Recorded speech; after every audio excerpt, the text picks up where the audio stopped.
Anime. Games. I watch some anime and I play some games. But to be honest, the only anime game that I've ever played was a Dragon Ball Z fighting game with my buddy, where we both stood in front of each other until we had the color hair we liked and proceeded to mash random buttons.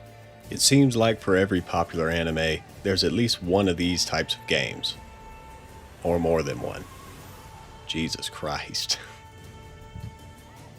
And to be honest with you, I'm not really into fighting games, so I never really played any of them. But when I heard there was a story-driven anime RPG set in a fantasy world, now that sounded right up my alley. So I decided to give it a shot. For the most part, I wasn't disappointed. I paid full price for this game and I don't regret my purchase one bit. Spoiler warning for Metaphor Refantazio. I highly recommend you play this game before continuing this video. Also, I will be playing on New Game Plus so I can try out the Regicide difficulty, which is supposed to be the hardest difficulty, only available in New Game Plus. Now that the preamble is out of the way, let's get right into it. As soon as you boot up Metaphor, you'll get a cinematic that helps you get a feel for the game, and we're introduced to Luis for the first time as he kills the king. The nobles talk about the prince also being dead, and a mysterious figure talks of an ideal world through illustrations in a book. It's an effective opening and had me eager to learn more. When you start up the game proper, a scheming man is speaking to the player directly. He asks if fantasy is limited to the confines of imagination. Would you call it a powerless creation? You can answer yes or no, but to my knowledge it doesn't affect anything in the game. The idea of fantasy affecting our personal reality is a strong theme in this game, but we'll go back to that later. We finally get to see the player character, as well as our fairy traveling companion, and I immediately notice our character has heterochromia. If you don't know, heterochromia is a benign genetic mutation that causes a person to have different colored eyes. And if you've ever watched anime, you know there's always something interesting going on if a character has it. Then we get intercepted by some of Luis's men, and we get to see two important parts of this world, gauntlet runners and igniters.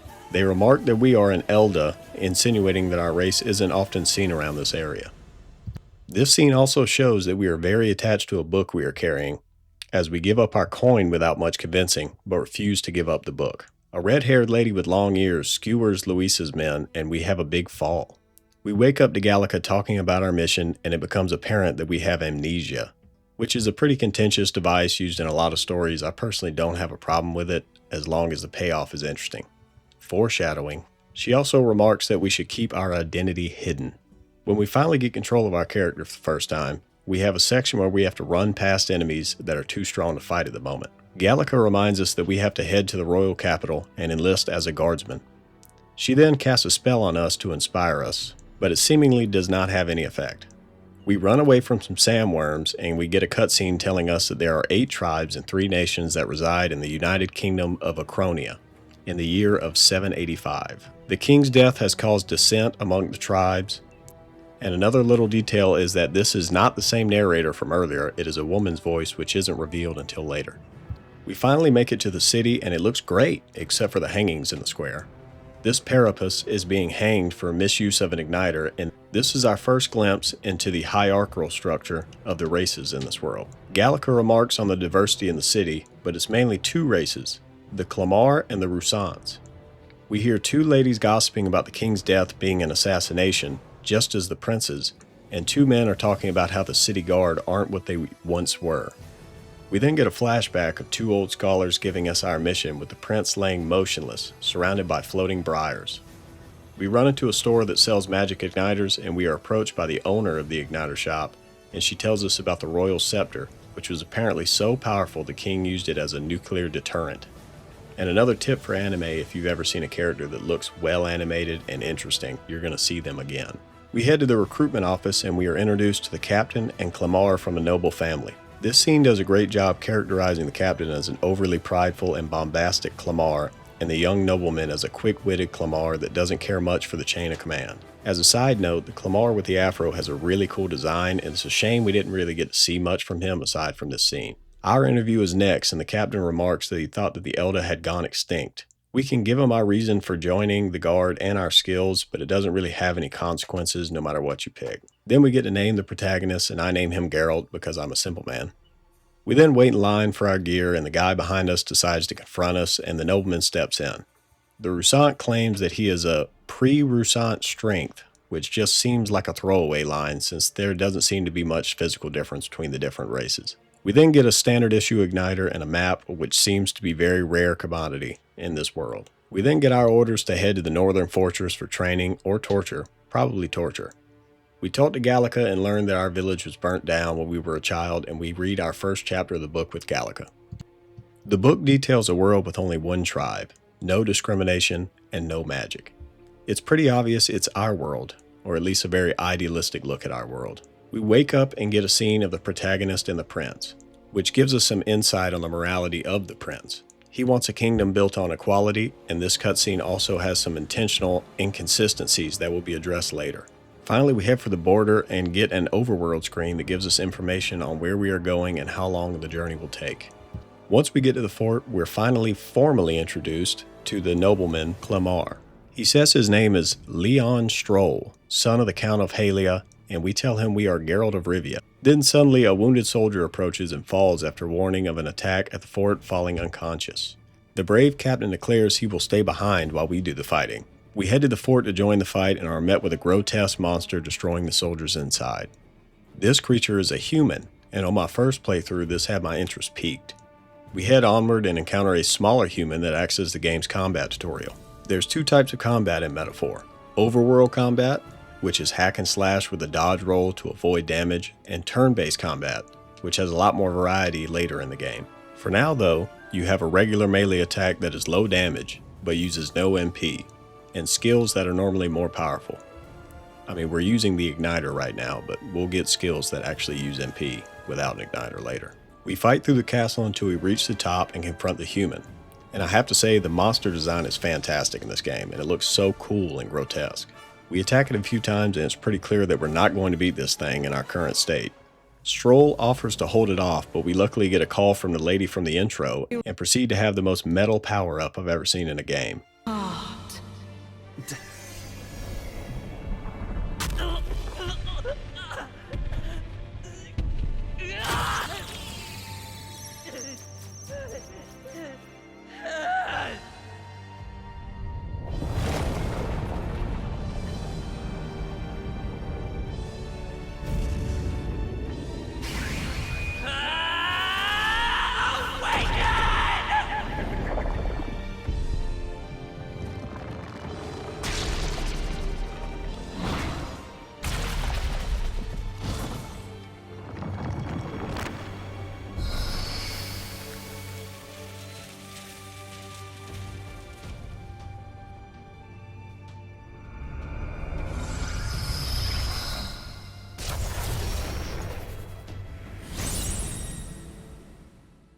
I came into this game with zero knowledge, and this was the moment when I knew I was going to like this game.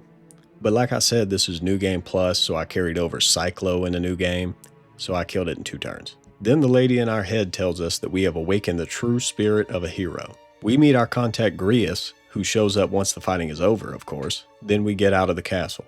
We learn that our new mission is to kill Luis. Grius tells us that Luis was a prodigy in magic and strategy, and became the youngest general in the history of the kingdom before casting a curse on the prince and later killing the king. We decide to make camp for the night and cut through the abandoned mine in the morning. Gallica tells us that she heard the same voice we did back in the tower, but it gave her a different mission, to guide us on our journey. She feels like she can't contribute in a fight, and we give her encouraging words. Then when we fall asleep, we're transported to Academia and meet Mor. Mor explains that the king locked him in this place to research the powers we possess. Mor offers an alliance. He explains the archetypes are powers modeled after the heroes who originally possessed them. We agree and unlock our first follower bond. Certain characters have bond levels that can be increased to make their archetype stronger, as well as passive buffs for the whole party. Mor's archetype is the Seeker and unlocks the ability to study the Seeker class. Mor is also the voice of the male narrator, as if he's narrating the story as we progress. We head for the Nord mines and come to our first dungeon. Kind of. It's basically an open dungeon with branching paths. These kind of dungeons are mostly the same, with many paths, treasure, and monsters. This is a good time to talk more about the combat. So the overworld combat has more depth than I originally stated.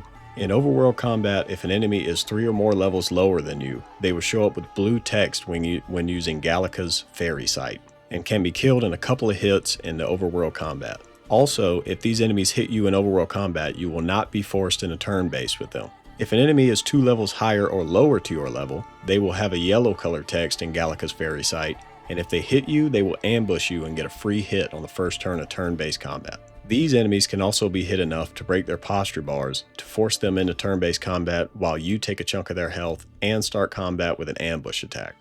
If an enemy is 3 or more levels higher than you, the same rules apply as the same level enemies, but they will take more hits before you can ambush them. Also, if you lose all your hit points in the overworld, you instantly die and are sent back to the last checkpoint. That was a lot of information, but it needed to be covered somewhere.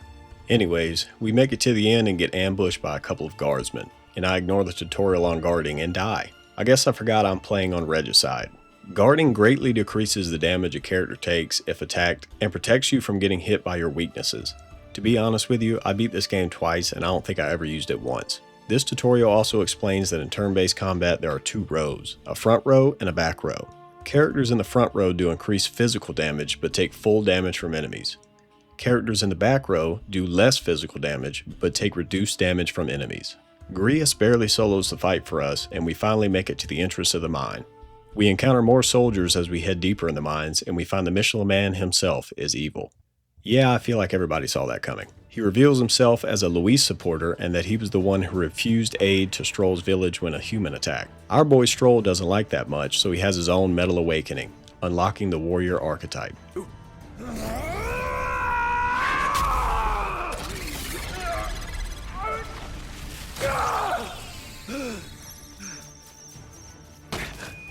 My name is Leon Stroll de Halietus. My home and my family were taken from me. I am the last of my house. I am the last of my noble bloodline. And in the name of my people, I will strike you down where you stand!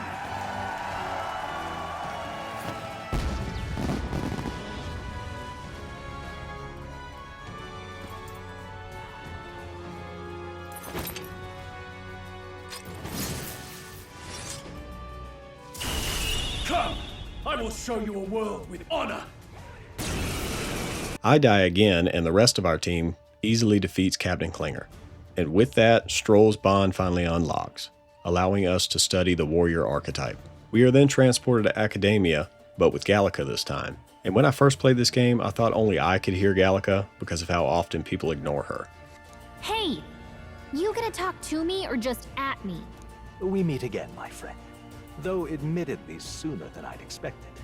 We get our first bond level with Gallica, allowing us to study the mage archetype. We head farther in the mine, and this acts as our first actual mini-dungeon. Most side dungeons will follow a similar formula, with hidden paths and treasure as well as weak and strong enemies throughout. We then run into a Magla Hollow, which acts as a rest point throughout most story-related dungeons throughout the game. You can talk to your companions, go to Academia, and save here. Later on, you can teleport between Magla Hollows when we start getting into longer dungeons. We reach a door with intense magla behind it and encounter another human and a strange crystal. Grius remarks that the crystals drive people mad and serves as a breeding ground for monsters and humans. We defeat the human and destroy the crystal. We head further until we encounter a room with a dragon. The game does this thing where it tells you to sneak past, but you could get some cool stuff. It's a hard fight, but you might get some cool stuff if you beat it.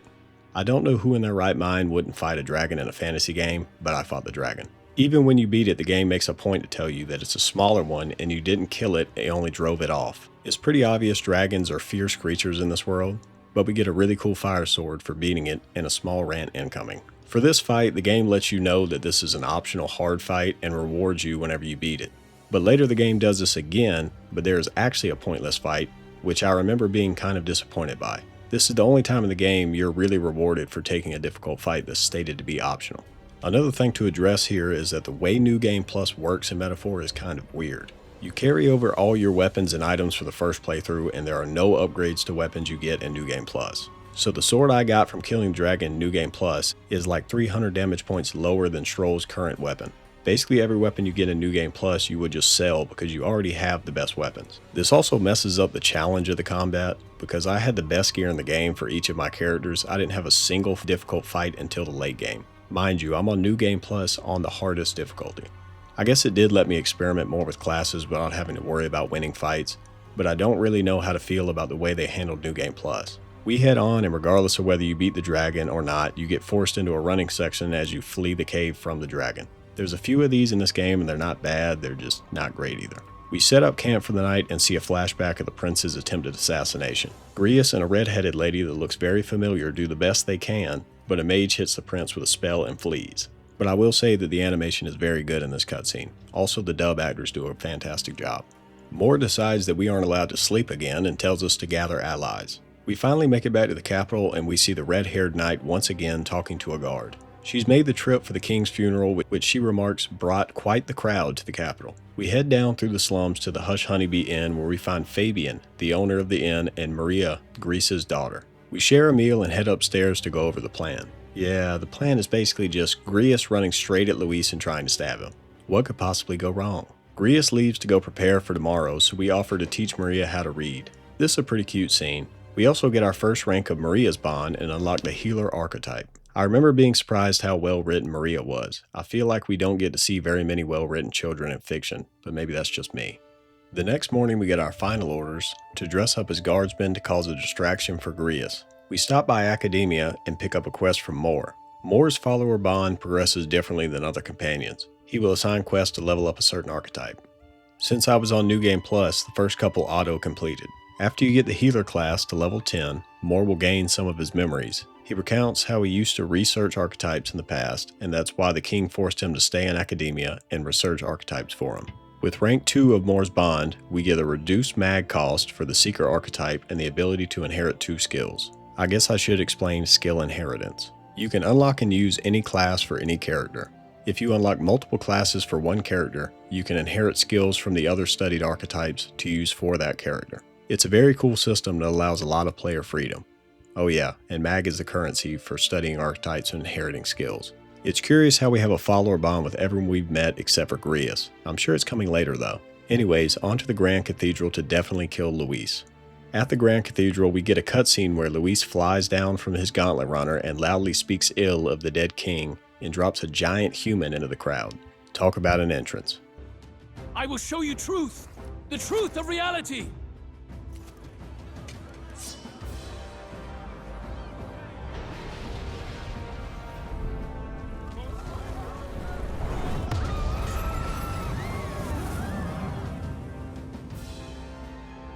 You've all been sheltered, blinded by walls of stone.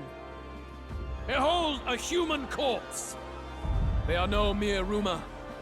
They lurk and nest across the very land you call home.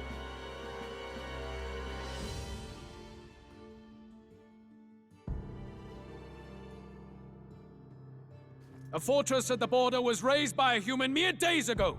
How long before we're overrun? You can only blame your king's weakness. And thus, who deserves his crown? A man of proven strength! How dare you, scoundrel! Your words verge on treason! Against what ruler, Blueblood? The dead cannot be betrayed. Luis is basically fear-mongering in an attempt to sway the public to his side as an insurrection so he can take the throne. Then suddenly we have a mini heart attack and the royal palace begins to float with a face carved into the bottom.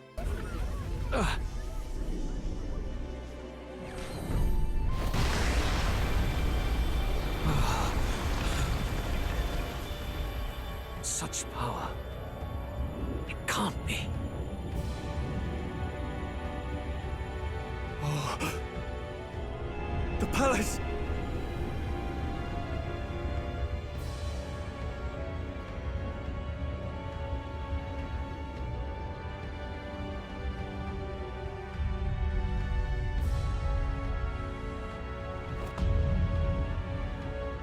The king's magic allowed his spirit to live on after his death and decrees that a day of the hero is coming. He says that on the day of the hero, the person with the most supporters will be named king. In the king's right eye, the faces of the most popular candidates are shown, and the 2 largest are Sanctifex Forden and Count Luis.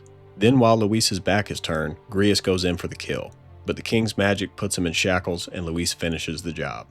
I love this setup, it instantly has you wanting more. I can honestly say that I wasn't expecting the king to show up in a floating landmass, and that's why I said please play this game before watching this video. One of Luis's men show up looking very bisexual and summons the skeleton that walks into the Grand Cathedral.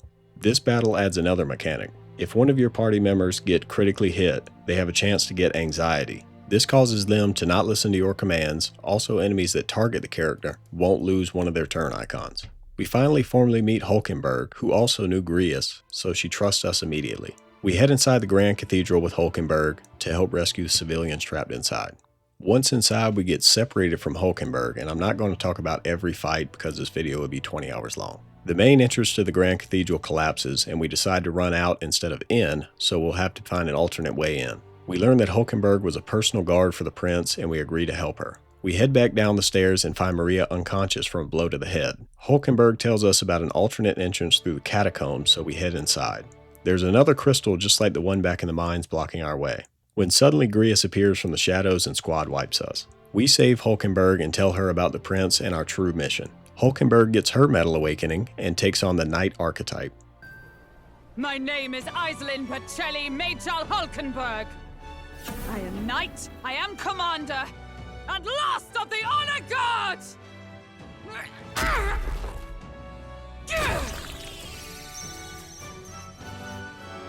Once more, I take up arms in my liege's name!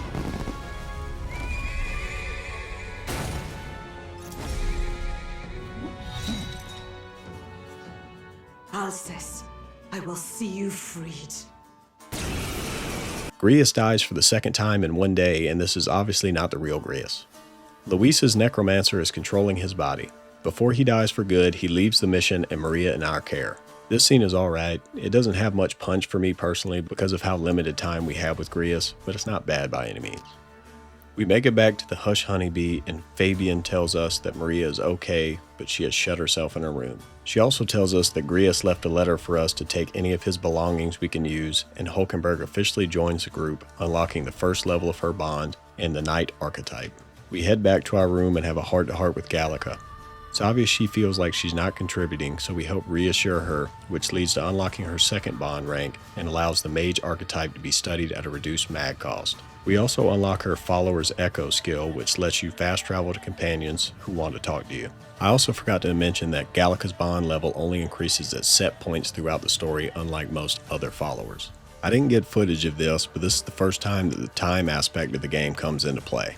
After story events, you'll have a set amount of days to complete side content before you have to complete the next story mission. This is also where you see your royal virtues. The royal virtues are courage, wisdom, tolerance, eloquence, and imagination. You can improve these virtues by completing side quests and bounties, interacting with NPCs, and reading books. Most activities you do will take up half the day. Some activities can only be done during the day, some can only be done during the night. Dungeons, however, always have to be done during the day, and you can't do anything else for the rest of the day if you've done a dungeon. I went and accepted a contract from Brigida to defeat a monster that's disrupting her supply line. This dungeon has an enemy type that is very interesting. These enemies are called Gorbjorns. If your party contains a healer or a mage, they will become enraged and do increased damage to your party in battle. These enemies are mainly here to encourage you to play around with the archetypes and not just have a warrior, a mage, and a healer on your team. There are some other enemies that have a sort of gimmick like this, but I wish there were more enemy types that force you to change your tactics. We finally make it to the monster and kill it in 2 turns because the difficulty in New Game Plus is wacky early on. I remember on my first playthrough I had to leave and come back because I just couldn't beat this fight on my first try. We turn the job in to Brigida and she offers us a more consistent position and unlocks her first bond level. This unlocks the Merchant class, which will become very broken later in the playthrough. The next day we head into the mausoleum to go after the Necromancer. We run into an injured Parapus woman that tells us about the civilians being held hostage inside as well as her friend. We get the key while the guard is sleeping and free the hostages, but we're too late. Some of the hostages have already been killed, among them the Parapus woman's friend. She thanks us for our help anyways. Her name is Katharina and she is surprised we would help her without wanting anything in return. She is also very bothered by the inequality of the world and plans to do something about it. After talking to her, we gain the first rank of her follower bond and unlock the Brawler archetype. We head up some comically long stairs and run into zombies. It's pretty obvious that the Necromancer is turning these people somehow. We then run into a member of Luis's captains as well as 4 skeletons. Not much to say about this fight, we take it down in 1 turn and head forward. On my first playthrough I remember being very surprised how huge this place is. Most other games would show you a huge structure that you spend about 20 minutes in. The sense of scale is pretty impressive. After working our way through the Grand Cathedral, we finally come face to face with Zorba. He tells us he facilitates the melancholia crystals forming that we found in the cathedral. These crystals are what cause the people to turn into zombies. We retreat as Zorba uses some kind of projectile magic. We search for something to use as a shield. We decide on the Portrait of Luis because of Zorba's fanaticism. This winds up working like a charm, and Zorba refuses to damage the portrait, retreating farther into the tower. I love choices like this in game, but once again, it's too bad that this is the only choice like this really in the game. We head up some more comically large stairs and get a great view of the Island King. Zorba is waiting for us with the king's scepter in hand as the king takes it away from his hands. Zorba goes on a mad rant and flames Hulkenberg. He also tells us he wants to show the world true fear and challenges us. Zorba definitely has the most health of any enemy up to this point and summons zombies in his turn. For the most part, it's not a difficult fight, and we take him down pretty easily. After the fight, we get more insight into Zorba's character. He remarks on how Stroll wouldn't understand why he follows Luis because he's a Clamar, but we would because we are an Elda. Zorba is a victim of the system he grew up in. Because of his race and status, he was treated poorly. Luis welcomed him in when no one else would, and he feels an undying loyalty to him. Zorba then brings out his Day of Calamity before jumping to his death. His Day of Calamity is the human Luis dropped in the city square that's been revived by Zorba's Magla. We rush outside to fight the human. The fight has multiple layers and gimmicks involved in it. The human's weakness is its heart. The problem is the heart is too high to reach. So what you have to do is, you have to break the egg-like body to cause it to fall to the ground and attack its heart. It will also summon frog enemies inside of its shell when it's broken. It's not too complicated, but the presentation and design of the human is stellar. But once again, it's way too easy. Stroll is having doubts about how much good we actually did here, and Hulkenberg reassures him that we did everything we could. The crier goes over the terms of the Island King's decree to the people. We then get to see basically the Illuminati discuss how they are going to cement a member of the church on the throne, when an expert comes in and discusses the king's magic that protected Luis. The healer woman states that a duel could theoretically get around the king's magic if both parties agreed to it. After getting back control, I did some bounties and side quests. I know that I've been very long-winded so far, but the beginning section of this game is very dense. From here on out, I won't be bringing up anything outside of the main story and follower bonds, unless I think it's important. Anyways, I met up with Stroll to progress his follower bond. We run into a man named Rangif, who used to serve his family in Helia. Rangif tells us that the people of Helia fled to Grand Trad after their homeland was destroyed by a human. We offer to help them, and Rangif tells us that a man named Lord Hydron controls the housing in the area, so we plan to go and talk with him. Stroll's bond increases to 2, which raises his critical rate when attacking a human. After that, I go to see Brigida, and her big important job is to look after her dog. She tells me that I need to keep her dog a secret because she's worried that her enemies will use her dog against her. She also acts very cold towards the dog and unconvincingly talks like she doesn't care for it. Brigida informs me that she knows that I use archetypes and remarks about how while she sells igniters, she hates them. She says that she wants to break the cycles in place in the current society, but acknowledging that she isn't innocent, she has blood on her hands from selling igniters. But if she were to stop, someone else would just take her place and nothing would change. Brigida's follower rank increases to 2, and a side note, Brigida is definitely my favorite character in this game, and I love her writing. The next day, Hulkenberg asked me to practice swordplay with her, and I agree. After our workout, Hulkenberg tells us about her younger life training with her mentor. She talks about him very fondly, and then randomly a man in armor walks up, and Hulkenberg tells us that that's her mentor, Rodanth. Despite her praise, Rodanth insults me for being an Elda and insults Hulkenberg for being a fallen knight. He tells her he is the commander of the Royal Knights and continues to insult her for failing to protect the prince. When he leaves, Hulkenberg seems unshaken and her rank increases to 2, unlocking the ability to defend the protagonist from an attack on their weakness. The next day, we head back to Stroll and track down Lord Hydron. He seems to already be familiar with Stroll and remarks on the tragedy in Helia. Stroll asks Hydron to house the Halian refugees, and obviously he says he won't do it for charity. He also states that poverty is an individual's onus to bear, which should tell you everything you need to know about him. Stroll doesn't seem discouraged and tells Rangif that he will find another way to help their people. Rangif tells us that Stroll has a sizable inheritance, but he doesn't know where it is. We vow to help Stroll find it, and his bond increases to 3, unlocking the Sword Master archetype. These upgraded versions of archetypes unlock based on the follower rank and have their own passes and strengths. But as a rule, they are normally just better versions of the original archetype. Later that day, Brigida has another job for me. She asked me to walk her dog around the capital. After the walk, Brigida acts like she doesn't care about the dog again and tells a story of how she rescued it from the side of the road. This leads into her telling us she was also left by her parents and had to fight and steal to survive. She also refers to the world as a bottomless hole, and if you trust another person, it will be your downfall. It's made very obvious that Brigida is a product of trauma and harbors a lot of hate for the world. It's hard not to feel bad for her. This increases her rank to 3, improving the conversion rate of mag at the mag exchange. The next day, we visit Brigida again, and she informs us she doesn't need our help anymore because someone stole her dog. They left behind a note that said, "Those who sell magic igniters shall face the wrath of God," which seems like a clue that I'm surprised Brigida didn't pick up on. She is very distraught by the loss of her dog, and we show her our book to lift her spirits. The idealistic writing in the book didn't sit right with Brigida, and she calls the author a sheltered man. She then recognizes we have a difficult life as well because we are an Elda, yet we were optimistic. She wants to believe in us and our ideal world, but she can't let herself because of her past. This conversation upgrades her rank to 4 and adds more items to her magic shop. The day has finally come for Forden to address the public, and Batlin the Crier is addressing the citizens. He confirms the floating island is indeed the king. He also confirms that whoever gains the most support will be crowned king. The more favor a candidate gains, the larger their face appears in the Island King's right eye, which is an awesome visual. He also confirms that if you gain high enough favor, the king's magic will protect you from assassination attempts. This is a big problem for us because, well, we're trying to kill Luis. The next day, Fabian breaks into the room and informs us that Maria has gone missing, and we tell her we'll go find her. We find Maria in the Grand Cathedral praying to her father. Maria tells us her mother passed away from sickness, and now her father has also been killed. She has suffered so much loss at a young age she doesn't know how to rationalize it. She blames herself, but we reassure her and promise her that we'll be there for her. We reunite Fabian and Maria and then go to bed. Stroll wakes us up, so once again we show him our book. The chapter we read tells of no wars and true justice. Stroll tells us how Clamars hold most of the power and wonders if that is truly just. The next morning, the Crier Batlin tells the public about the tournament for the throne. The tournament will have the candidates travel to 3 major city capitals. Once there, they will have to complete trials in each capital.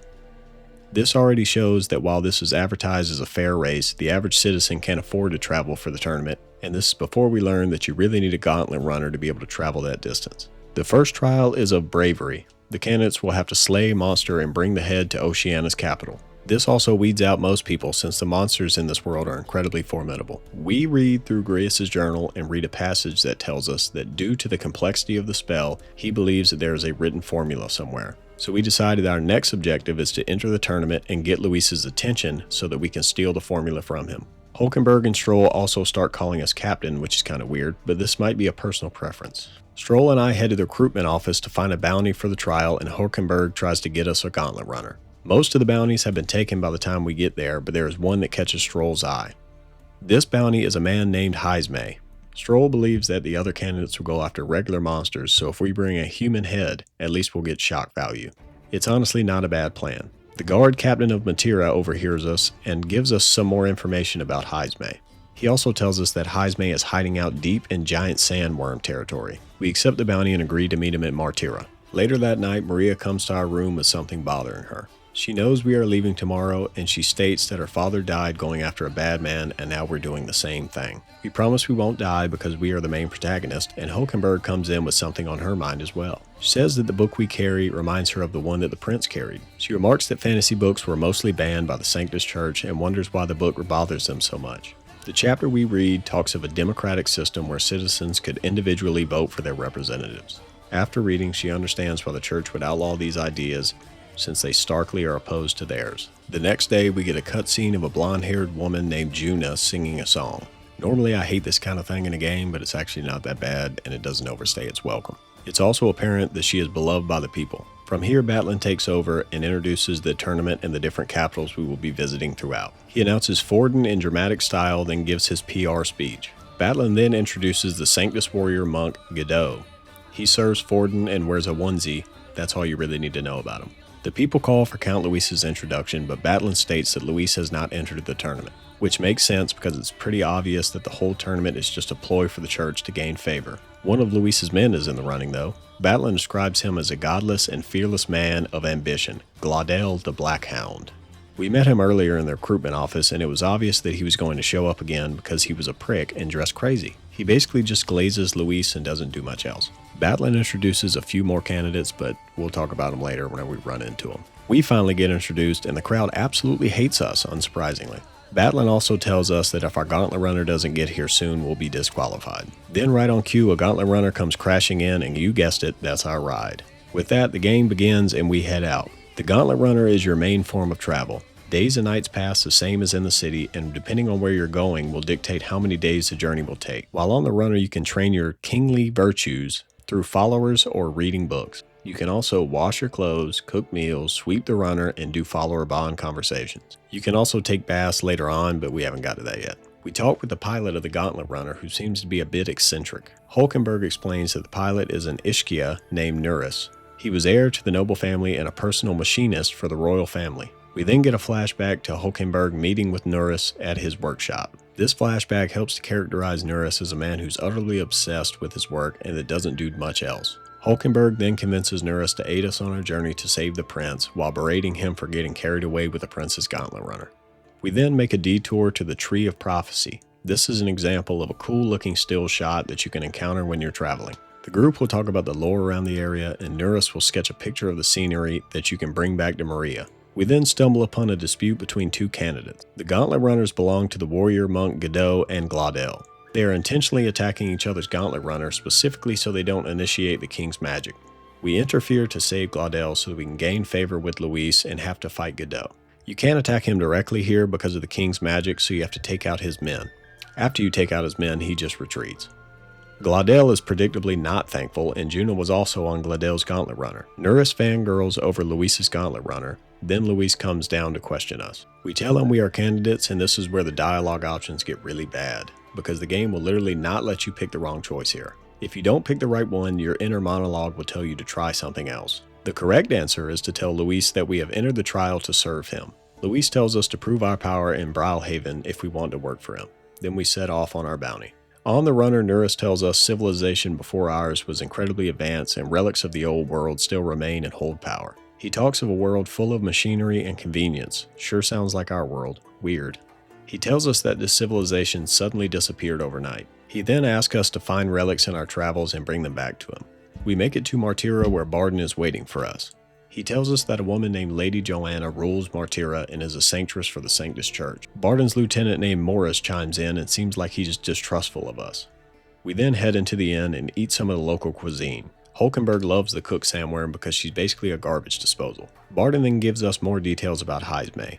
He describes him as a fallen knight with nowhere to go and stays deep within worm territory. Barden tells us he will set up a meeting with Lady Joanna, and Morris makes another comment before we turn in for the night. The morning comes and we meet with Lady Joanna. She comes off as a soft-spoken person, and Barden tells us she sold her own heirlooms to pay the bounty for Heisme. She even says that she will appeal to the people of the town to vote for us if we can complete the bounty, which is a pretty big deal considering she's a member of the church, so she would be directly going against Forden. Gallica speaks up afterward, doubting if she will come through with her promise. Gallica doesn't have a reason for this other than a gut feeling. We ask around town for information on the Samwern's territory with no luck. Then suddenly a man who is too interesting looking to not be a recurring character comes by, and Morris randomly tells us about the sand flashes. He says that sand flashes make beasts fall asleep and one should occur in 5 days. He then tells us not to tell anyone where we got this information from, which isn't suspicious at all. We go to tell Nuris the information Morris gave us and go to leave, but we are suddenly transported to Academia. He tells us about a power that has awakened that will help us in our journey. The Gauntlet Runner has an ancient technology that will give us the ability to teleport. This does have limitations. You can only teleport to major cities you have already been to. I remember on my first playthrough I was wondering how this was going to work. You travel to a place that takes 1 day to get there, then obviously it's going to take another day to get back to town. Luckily the developers added this system into the game, and I think it works very well. Fast travel lets you go to any city that you've already been to, but you still have to think about how much time each excursion will take. I meet with the definitely not important guy again, and he watches a man steal Grius' dagger from me. He tells us that he can get the dagger back if we bring him Malvino's ring, which is in a hidden dungeon nearby. With our new power, we head to Grand Trad and talk to Maria. Fabian tells us that Maria has locked herself in her room again. We offer to cheer her up and we take her for a walk around town. Seems to be having a hard time, and we overhear some citizens talking about Grius in a negative light, so we go somewhere else. Maria's spirits seem to be lightened when she asks to hear about our travels. We head back to the inn and 2 local kids are drawing on the walls. One of the kids then push Maria and then berate her for being an orphan and half-blood. We defend her, but there was no punch this kid option, so we use words. This increases her rank to 2. Most of Maria's follower quests are reassuring her, which can get repetitive, but it makes sense considering her age and what she's been through. On the runner, Stroll shares how he regrets not doing more for his parents and his people. He asks us to help find his inheritance, and we agree. This upgrades his bond to 4 and increases the warrior's archetype skill inheritance to 2. On our travels, we make it to a town named Comiro. There's an old man there who says that he knows Nurus' mentor. He gives us a relic in the mentor's journal to give Nurus. Nurus informs us that this is a genuine relic and says that the journal is a map to the other relics' locations. He asks us to find the other 7 relics for him, and we agree. This unlocks the first level of Nurus' bond and unlocks the Gunner class, which is basically an archer class. Also, the relics are the only way to increase his follower bond and are found in random dungeons throughout the game. Later that night, we meet up with Brigida, who has tracked the puppy nappers to a village outside of Grand Trad. More specifically, the church gave her their location. Interesting. She tells us what she plans to do with the extremists in great detail, and we express our disapproval. Brigida agrees to find out the full story before killing them, and we head to the village. We make it to the village and speak with the elder Ujif, who tells us that the church has been coming to the village to try and sell them igniters. If it isn't obvious, the church basically has a monopoly on igniters, and this village refused to buy from them. In response, the church stole Brigida's dog so that she would kill everyone in the village. Luckily, we were there to talk some sense into Brigida, and she saw through the church's ploy. We level up her bond to 5 and get a discount at weapon, armor, and igniter shops. Now that we unlock the Gunner class from Nurus, we can progress Mor's follower bond. Mor theorizes that the king must have trapped him in academia because of his research into archetypes. He believes that if he completes his research, he will be freed from academia. This increases Mor's bond rank to 3, unlocking the Magic Seeker subclass. He then gives us a mission to increase the Merchant archetype to level 15, which we already did, so the next stage of his follower rank unlocks automatically. Mor tells us that he went on an adventure like ours, which became the basis for his fantasy novel. He wonders if the people he met in his travels are doing well, and he thanks us for keeping him company. His rank increases to 4, which allows us to preview all follower abilities before unlocking them. Next up, we talk to Hulkenberg, who wants to train Stroll and I on the Gauntlet Runner. This is a pretty funny scene where Stroll struggles the whole time, and the main character shows a lot of perseverance. After the training, she tells us that Rodanth used to do the same training with her. She wrestles with Rodanth, calling her a fallen knight and coming to terms with her failures. We ultimately encourage her to work towards our goal of saving the prince, and she agrees, unlocking her 3rd rank in the Magic Knight subclass. Farther on our path, we encounter Katharina, the woman we helped in the catacombs. She has also entered the tournament for the throne. She challenges us to a fight which we win pretty easily. After her defeat, we get to learn more about her and her goals. She has entered the running to help the Parapus. She remarks on how they are exceedingly poor and most businesses won't hire them because of their race. She even goes a step further, saying that she will put a bounty on every rich person's head when she takes power. She's basically a more violent Robin Hood. This interaction increases her rank to 2, reducing the mag cost to the Brawler class. We head on and make it to the entrance of Heismay's cave, when suddenly a giant human sandworm appears. We hit it twice and it burrows underground and swallows us whole. An old man who's also been swallowed by the human tells us how to get through. He also says he's a bug lover and doesn't want to leave because he's not done studying the human. This next section is basically just a mini dungeon on a timer. The timer is extremely generous, and you should be able to loot everything and get to the end with plenty of time to spare. This section is okay, but it gives you way too much time for you to feel worried about leaving loot behind. Anyways, we get to the end and have to exit out of the stinky end of the worm. Outside of the worm, Stroll puts it together that Morris likely sent us into a trap, but the real question is why. Since Morris told us to come here during a sand flash, aka bad weather, this is a good time to talk about the bad weather mechanic in the game. When bad weather is present around a dungeon, it makes the enemies inside the dungeon considerably stronger. This adds another layer of planning on how you use your time, since you might not want to go to a certain bounty if there's bad weather. In every major city, there's an NPC that gives you a 7-day forecast for a price that you can plan around this.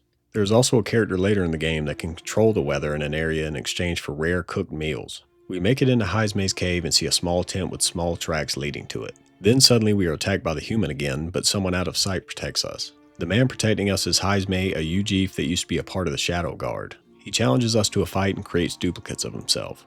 From the first attack, we get the feeling that Heismay is holding back against us. Also, I always just guessed which was the real Heisme, and it took me longer than I would like to admit to notice that the real one is the only one that casts a shadow. Words can't describe how dumb I felt after I noticed this. After we get him to low HP, he flees. We search his tent and find an urn that Hulkenberg states is small enough to indicate a child's remains are inside. After searching his home, we notice all the cloth and surmise that he uses it to dampen his footsteps. He is also a UG, so his hearing is much stronger than a normal person's. So we come up with the genius plan of literally banging pots together and yelling to draw him out. The gang also throws insults at each other, which is pretty funny. Gallagher, please be nicer to me! Hey! I'm your fairy guide, not your fairy godmother. We're on a mission here. It's pretty obvious that everyone on the team is having doubts of Heisme's guilt. Hulkenberg even remarks that he lost his child, and the reaction from Heisme confirms her suspicion. We have a final fight with Heisme. Armed with our common sense this time, we defeat him easily. We decide that Heisme was framed and taken back to the city. Barden, Lady Juna, and Morris are our main suspects, but we need to gain more information before accusing anyone. Back at the inn, Hulkenberg bursts into our room and tells us that a few more children have been taken tonight. So we head back to the Gauntlet Runner to make sure Heisme is still there. We find Nuris drunk as a skunk and Heisme nowhere to be found, but he was just in the bathroom and Nuris confirms that he was also there all night. This all but proves Heisme's innocence, and now we know the kidnapper has to be someone in the town. Heisme recalls hearing footsteps in the night, and Stroll finds a boot left behind by the kidnapper. We decide to meet with Barden, and he's very impressed, but Morris doesn't seem too happy to see us. We then find out that Morris was the one who spotted the kidnapper and states he saw a UG which was never mentioned on the bounty poster. Lady Joanna joins the conversation, and Heisme hears something no one else does, which causes him to understand what is going on and flee. We decide that Morris must be behind the kidnappings, and with Barden and Heisme, we head underground to confront Morris. In the underground, we find Morris transporting the children in wagons. Heisme has his metal awakening and unlocks the thief archetype.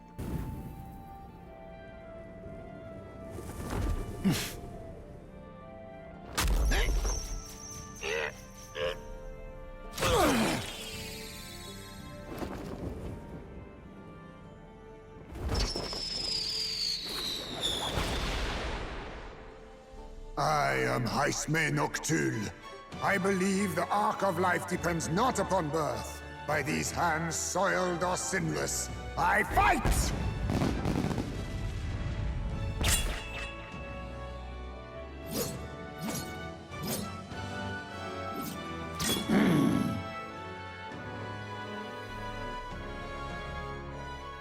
We defeat the dogs and Morris flees to block our path. Heisme tells us that his son was killed and he blames himself for not being able to protect him.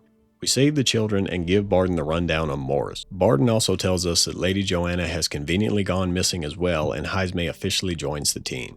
As a side note, I don't think I mentioned that there are information brokers in each inn that sell information on bounty targets and areas you will visit. We can't sleep, so we spend some time with Heisme. He tells us that UG are small in numbers, and since they don't look like other races, they normally don't live in the city out of fear of persecution. His elders relied on short-term alliances instead of creating their own power. Heisme honed his skills but wasn't allowed entry into knighthood. Instead, he was delegated to the Shadow Guard, doing the kingdom's dirty work outside of the public eye. He decided he no longer wanted to listen to their orders and was stripped of his title. In the end, his son was killed and he felt just as powerless as his elders before him. We tell him we will accept him into our ranks, which unlocks his bond and the thief archetype. We let Heisme read a chapter in our book and he sees that discrimination is outlawed. He is very skeptical of the practicality of it, but would like to see a world move towards it. On certain days, you can see other candidates talking to citizens and you can debate them for an increase in your kingly attribute. These are optional and I only really did them for an achievement, but they are pretty cool activities that just naturally occur during the tournament. After this, we go talk to Brigida. There are criers outside of her window that are crediting her for burning down the anti-igniter hideout. We know this is a lie, but the church is using this to show that igniters are the only way to protect yourself. It's made clear that even though Brigida didn't burn down the village like they planned, they just burned it down and blamed it on her anyways. I actually love this. This shows how much power and influence the church holds and how powerless anyone is to stop them. Brigida tells us that the church killed everyone she loved and she decided to make herself strong enough to be able to fight back.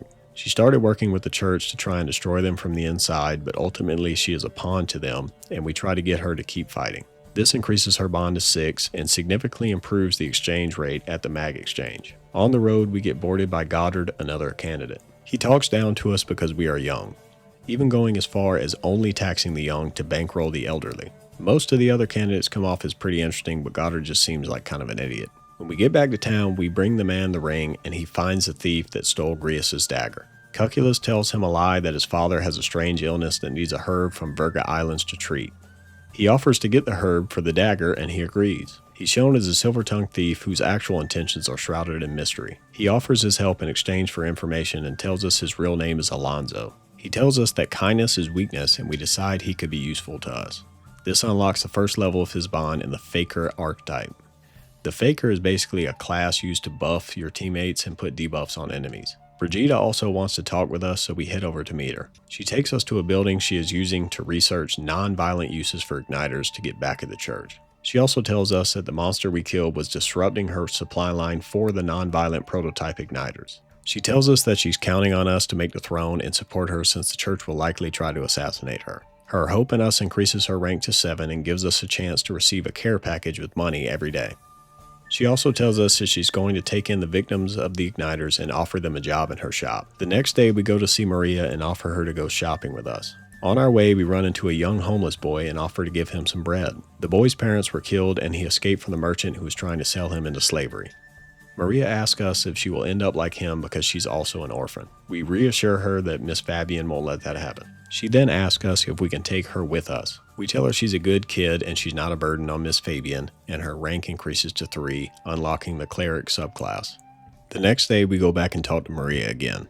Fabian wants a word with us first though. She asks us if we said something to Maria because she's been acting strange since we left. We hear a commotion downstairs, and heading down we see a patron yelling at Maria. Apparently she spilled a drink on him. Fabian offers to wash his clothes for him while we head back upstairs to talk to Maria. She said while I was talking to Fabian she was trying to help downstairs. She asked us if Miss Fabian's going to get rid of her now. We tell her she wouldn't do that. Then Fabian comes in and reassures Maria that she would never abandon her. Fabian says that her father was trying to make a world for her where she would always be able to smile, which is something that Maria is going to fixate on just like a normal kid would in real life. Maria finally starts thinking of the inn as her home and her rank increases to 4. This increases archetype XP from battle and unlocks cooking without time passing, which is actually a really good passive skill. Up next, we visit Nuris, and since we found a relic in a dungeon. Eureka! We give him the relic and he notices it's exactly like the first one. Nuris recounts his mentor reading him a scary story and turning the lights out to scare him. He tells us that if we collect all 8 relics, they will be combined to create an object of great power. Nuris tells us that he's from a family of some renown, but he met his mentor and became enamored with the fossil he found. Soon after, he was sneaking out of his house to dig for fossils with his mentor until he found one of the relics one day. Then he found a Gauntlet Runner manual and became obsessed until the present day. This increased his rank to 2, which unlocks the ability for Nuris to bomb enemies on the runner. Now the day has finally come to go after Morris. We head down the well into the underground. As soon as we head forward, we encounter a giant dark figure that looks like a baby. I'm sure it won't come back up. We head deeper until we see a bent grate and a giant hole leading to the outside. That's weird. Anyways, let's keep on going. Up ahead we find Morris, who acts very arrogant and summons the giant baby, so we flee. At the start of this section, Heisme says we can fight the baby if we feel confident in our skill. This is the other optional fight I was talking about after we fought the dragon. The difference here is there's literally no upside to fighting this baby other than a meager amount of XP. No new weapon, no special item, and no change to the ending of the Martyra story. I don't really know why the game even suggests to do it. It's a weird choice. Anyways, we play hide and seek and run with the baby and get away. Farther up we run into Morris again. He's arrogant again, and we play hide and seek with the baby again. The same thing happens a third time and you have to complete a puzzle room to progress. I wish we would just use magic on Morris instead of running after him. Shoot him in the butt or something. The baby shows up a third time and we have a running section like in the beginning of the game. We finally make it into the castle to confront Morris and Lady Joanna. They open a trap door and we wake up in a cell. We hear Captain Klinger from the beginning of the game being fed to the baby.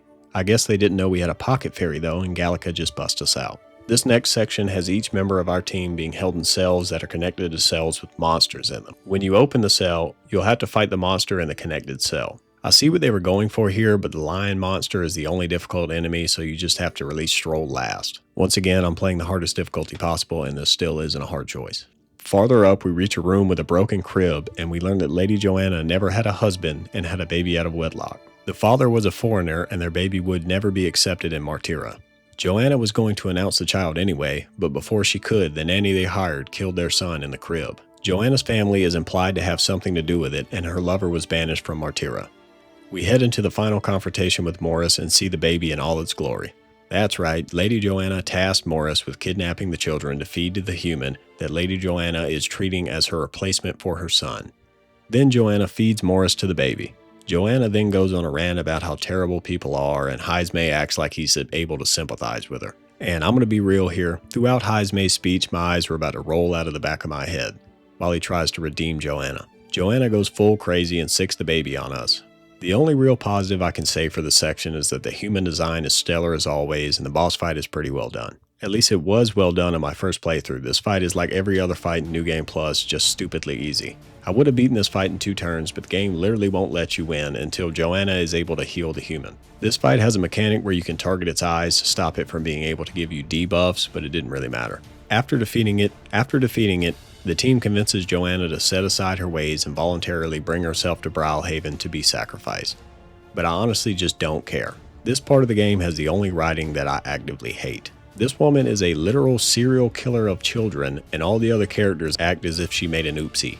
I don't buy the immediate 180 she pulls noticing the error of her ways either. I understand that they're trying to show that our group would like to believe that everyone can change and has good in them. But they could have done it without our character literally acting like they forgive her just because she has a tragic backstory. They never give Morris the same grace, and for all we know, he could have had a terrible life leading up to this as well. I mean, all they had to do was make it so that she was only feeding people that were involved in killing her child to the human, and we catch her right before she starts feeding innocent people to it. That is such an easy change that could have made her a much more sympathetic character, but as it stands, she fed a bunch of innocent children that had nothing to do with what happened to her to that thing. They tried very hard to get the audience to feel bad for her. She is a vile character that will meet an end that is honestly too good for her later on. Sorry, but this is one of the worst written characters in a game that has overall pretty good writing. Anyways, she decides to go to Brawlhaven herself, and we don't even take her prisoner until then, which is also stupid. We also decide to donate our bounty to the affected families of Martyria, which is a pretty cool gesture. We also tell Heismay our true mission, and Heismay decides to become a permanent member of our gang. Gallica's bond also increases to 3, unlocking the Wizard subclass, and allows us to use her sight to learn more about enemies in battle. Nuris tells us that there has been a landslide on the road, so we have a few more days to wrap up before we have to leave town. We studied 15 different archetypes so we can progress Moore's follower bond. We talk to Moore and he has a brain blast. He recalls some unpleasant memories of a comrade who betrayed him. Moore is having an internal conflict of his purpose. He wonders if studying archetypes truly is a passion or he is fulfilling someone else's will. He is worried that when he gains his memories, he won't be happy with the man he was. This conversation increases Moore's bond to 5 and increases the skill inheritance of the Seeker archetype to 3. The next task he gives us is unlocking the General archetype.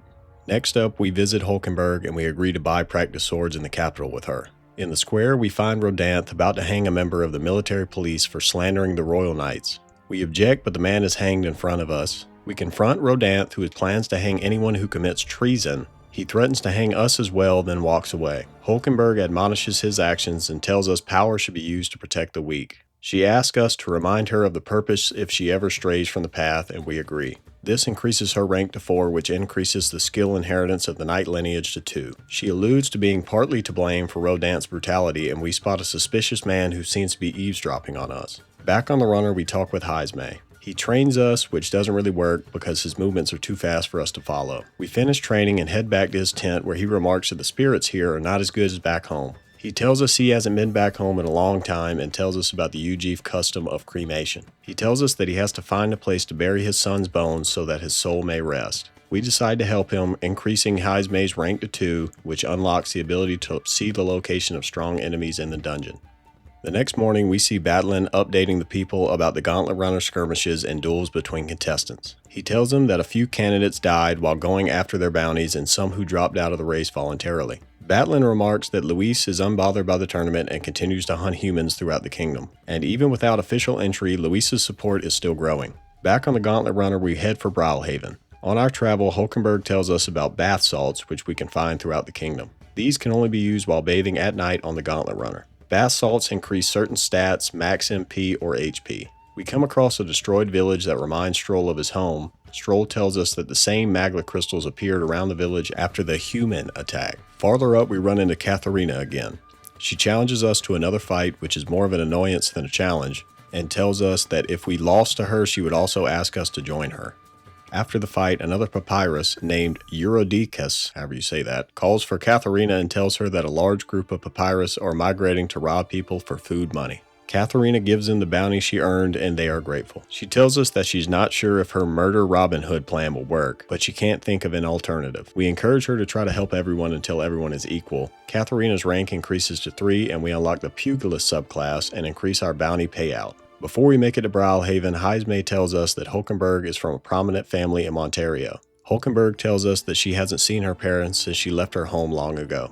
We make it to Brawlhaven and get a cutscene that shows us some of the city. It seems like the races are much less segregated here, but the first order of business is to find an inn for the night. All the inns are full due to the tournament, but we find a vacancy in the Spider's Den. It's not exactly lavish, but we'll have to make do. We decide to go and try the local cuisine before turning in for the night, so we head to the restaurant. There's a fish tank in the middle of the restaurant and we catch our dinner, which is really cool. The garbage disposal salivates over the dubious fish and Batlin comes by to commend us on our unorthodox approach in Martira. It does kind of suck that Batlin doesn't have a follower bond. I imagine his archetype would use some sound-based attacks like shouts in Skyrim.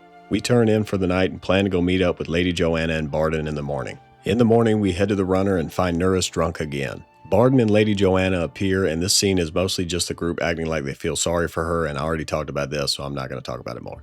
Next, we get a cutscene of Batlin leading the tournament showcase. He says that only the candidates ranked in the top 20 will be able to complete the next challenge. Then he turns our attention to the judges, which are all members of the Church Illuminati that we saw earlier in the story. The young woman we saw earlier is introduced as Rella Cygnus. Apparently she is a well-renowned healer for the church. Lady Juna chimes in and lets us know that Rella is her sister, which is curious since they look nothing alike. They also don't seem to be the same race. Godot is the first contestant to present their entry.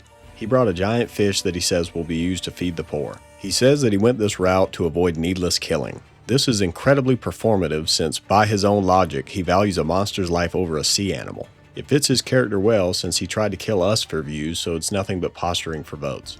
Next up is Glaudel, and he brings in a human head. We know he's telling the truth, but none of the citizens believe him because they have never laid eyes on a human before. I thought this was really cool on my first playthrough because it never crossed my mind that most people don't even know what a human looks like. Next up is Forden, and he brings in a gigantic squid which leaves the citizens in awe. He claims it is the monster that has been terrorizing the coast of Brilhaven. Once again, this is just posturing because we fight the real monster later on ourselves. But it is unclear if Forden is intentionally lying here or if he just didn't know. The cutscene skips to our turn and we bring in Lady Joanna. She explains everything that happened in Martira, Heismay's innocence, as well as her guilt. Forden steps forward and does the only thing he can do in this situation, orders her to be publicly beheaded. The squad is sad about this, and once again it's obvious that this scene is supposed to pull at your heartstrings, but honestly this is an end that is way too good for her. It's frustrating because if they would have written her character better, I could easily see this being one of my favorite scenes in the game. But as it stands, it's one of the most frustrating scenes I've had to sit through in a game in a while. If it wasn't for having to record it, I would have skipped this cutscene.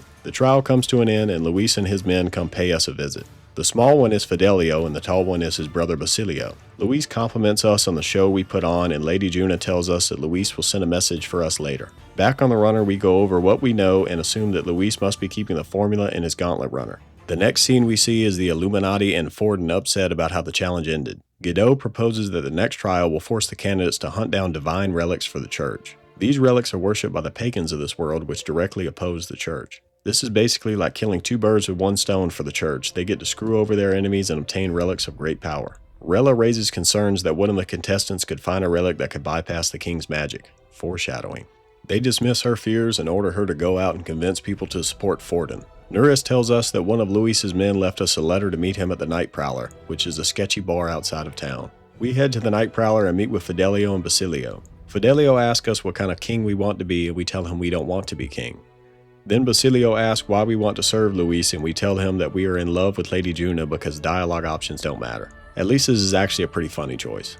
They welcome us into their group and tell us that they follow Luis because he treats lower class races fairly. We decide to let Gallica scout Luis's gauntlet runner for the formula after we meet with him. We follow the brothers into the gauntlet runner and finally have a real meeting face to face with Luis. Luis lets us ask anything we want and I ask if he's dating Lady Juna because none of these dialogue options really matter. He says he is only interested in her voice. Luis tells us that he is holding a soiree and wants us to attend so we can publicly announce our service to him.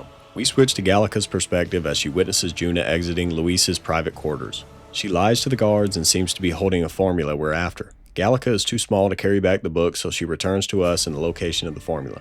We hatch a plan to steal the formula while most of the crew are occupied with the soiree. Gallica and I will slip away when we get a chance and infiltrate the runner alone. But first we will have to acquire keycards from Luis's lieutenants before the day of the soiree. There are 4 lieutenants in total, but you only really have to fight 3. Each one of them has their own strengths and weaknesses, and you can buy information about them from the info brokers. There's also a time mechanic where you have to defeat them within 3 turns or they will call for reinforcement. After the team meeting, we head to Stroll's hometown to look for clues in the location of his inheritance. The village is in ruins, but Stroll reminisces about how beautiful it used to be. Stroll searched the manor and found a letter from his father. He decides to read it alone while we wait for him. The letter stated that the inheritance is in the royal capital. Stroll tells us he plans to bring his family's house back to its former glory. This scene is really hinting at Stroll trying his best to meet the expectations of his parents rather than doing what he believes is best. This trip increases Stroll's rank to 5 and allows him to gain more XP while in reserve. I will say this passive kind of spoils the fact that we'll be getting more members, but whatever. Stroll tells us that his father handpicked fish from their capital's market, so we decide to ask around the market for anyone that remembers his father. Next, we go speak with Alonso. We wait on Alonso's associate to arrive while Alonso tells us about the village he grew up in. He tells us he was found on the side of the road as a baby and a papyrus woman raised him as her own. He talks about how kind his mother is, which makes her a prime target for scammers. He decided to start conning anyone who takes advantage of people like his mother. His latest mark is the landowner of his village. Apparently he has changed Alonso's village for the worse. He believes that we are like his mother and thanks us for having a genuine conversation with him. This increases his rank to 3. The landowner that Alonso spoke of comes in and tells Alonso that he knows that he's been lying.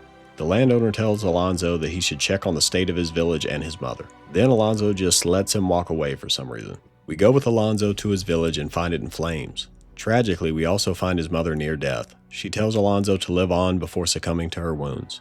The landowner told the villagers it was Alonso who burned down the village and they just believed him, I guess. Alonso decided to take the blame and we try to remind him his mother wanted him to live on, but we decide it's best to leave him alone for now. A couple of days later, we return to Alonso and he has done some digging on the landowner. Alonso tells us that the landowner is nothing but a pawn. He recognizes that if he kills the landowner, another would just take his place and then he pulls out a knife to try and kill himself. We talk him down and he agrees to atone for his sins by continuing to live. We unlock Alonso's 4th rank and unlock a discount at magic stores and increase the rewards for completing quests.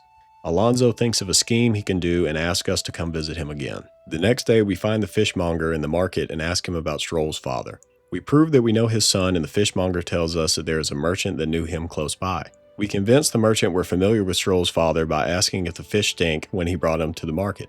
He tells us that Stroll's father was a good man and to bring Stroll to him for his inheritance. The merchant tells us that he did charity work with Stroll's father in the capital, which explains why he was entrusted with the inheritance. The merchant offers to help negotiate with Lord Hydron so that we can gain permanent housing for Stroll's people. Stroll's rank increases to 6 and gains XP at the normal rate while in reserve. Stroll asks us how the people remembered his father, and we tell him that he was a man of virtue. Stroll is happy that his father's memory is still strong and he wonders what his father would do in his position. Heismay is next on the list and we offer to check out a graveyard for his son's remains. In this area, people bury the dead and Heismay doesn't want his son to feel out of place. The next place we check out is deep in the woods. Heismay remarks that he hears monsters in the distance and decides this place is too dangerous for his son. The final place we visit is pretty remote and Heismay tells us it reminds him of a place his son loved when he was young. By all accounts, this seems like the proper resting place, but Heismay says that the smell in the air reminds him of his hometown. Heismay seems worried that he won't get a warm welcome, so we decide to go with him for support. Heismay's bond increases to 3 and unlocks the assassin subclass. Night comes and we decide to go talk to Alonso. Alonso tells us that he gained information about the landowner and plans to kidnap him while he's on his way to the village. Alonso spread rumors that humans have been around on the main roads to force them to take the side path. He tells us a story that his mother started an orchard in their village, but refused to take credit for it. In this case, I guess we are kind of his orchard. He wants us to take the throne and change the kingdom and he plans to help us. But what his actual plan is remains a mystery. This increases Alonso's bond to 5 and the skill inheritance of the Faker class to 3. The next day we go with Stroll to meet with Lord Hydron. He gives Stroll a contract for land in the countryside. Hydron tells us that the land was recently owned and there are residents still living there. Stroll doesn't want to push the residents off their land to move his people in. Stroll proposes a counteroffer. He wants to purchase 100 vacant homes in the capital. After some noble crap talking, Hydron agrees and we give the good news back to the Halians. Stroll quotes his father's words. A nobleman is the shield in his people's hands, durable enough to protect them, but light enough to carry, else what value does he have? Like I said earlier, Stroll is easily the best written character in this game. In most other games, he would be the main character. The Halians are grateful and Stroll promises to join them after we complete our journey. Stroll's bond increases to 7 and unlocks a samurai subclass. The next day, we head back to Alonso and see what he's been scheming. We intercept the landowner with his armed guards, and Alonso insinuates that he's done something with the landowner's daughter. The guards stand down and we question the landowner. The landowner is being used by some powerful people, and if he doesn't comply, his family will likely suffer. Alonso offers a chance at redemption to the landowner, but we are not let in on the details yet. Alonso then tells the landowner that his daughter isn't in any danger. Alonso then alludes to his plan to pull the wool over the world's eyes. His bond increases to 6, significantly reducing the mag cost of studying the Faker archetype. Next, we head back to Heisme. We arrive at the village when we are met with Tadari and the village elder. Tadari is Heisman's old friend and seems like the only one who is willing to talk to us. We allow Tadari to take the urn and Heisme takes us to a tree he used to train on. We focus our senses and hear the villagers talking about us in their houses. It's obvious they don't like us being here, but Heisme doesn't seem too surprised about it. We meet with Tadari and find out that someone has stole the urn. Heisme's bond increases to 4 and allows the thief archetype to inherit 2 skills. Tadari tells us that he will find the urn for us, and we leave in probably one of the more somber scenes in the game. The next day we find Stroll for his final bond mission. Stroll remarks on all the blessings he's had in his life and whether he truly deserves them. He wrestles with the feeling that he has disappointed his parents in some way. When he finally understands that the Halians being in the capital as well as the inheritance isn't a coincidence. Everything he did was exactly what his parents wanted from him and his people. The treasure that his father wrote about in his letter wasn't about the inheritance, it was about the people. He finally comes to terms with the facts that his parents would be proud of the man that he's become and the leader he will be. It's a fantastic end to Stroll's side story. Stroll's bond is now maxed and the warrior class can inherit 4 skills. His critical rate increases when he attacks a human and he can unlock a royal archetype. We will get to royal archetypes later. With Stroll done, we go to see Maria. We accompany Maria to the cathedral so that she may pray to her father.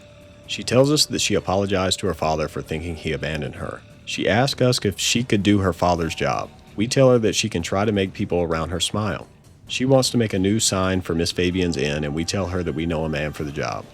Maria's bond increases to 5, which significantly decreases the mag cost of the healer archetype. We tell her that we can ask Nuris to help us with the sign.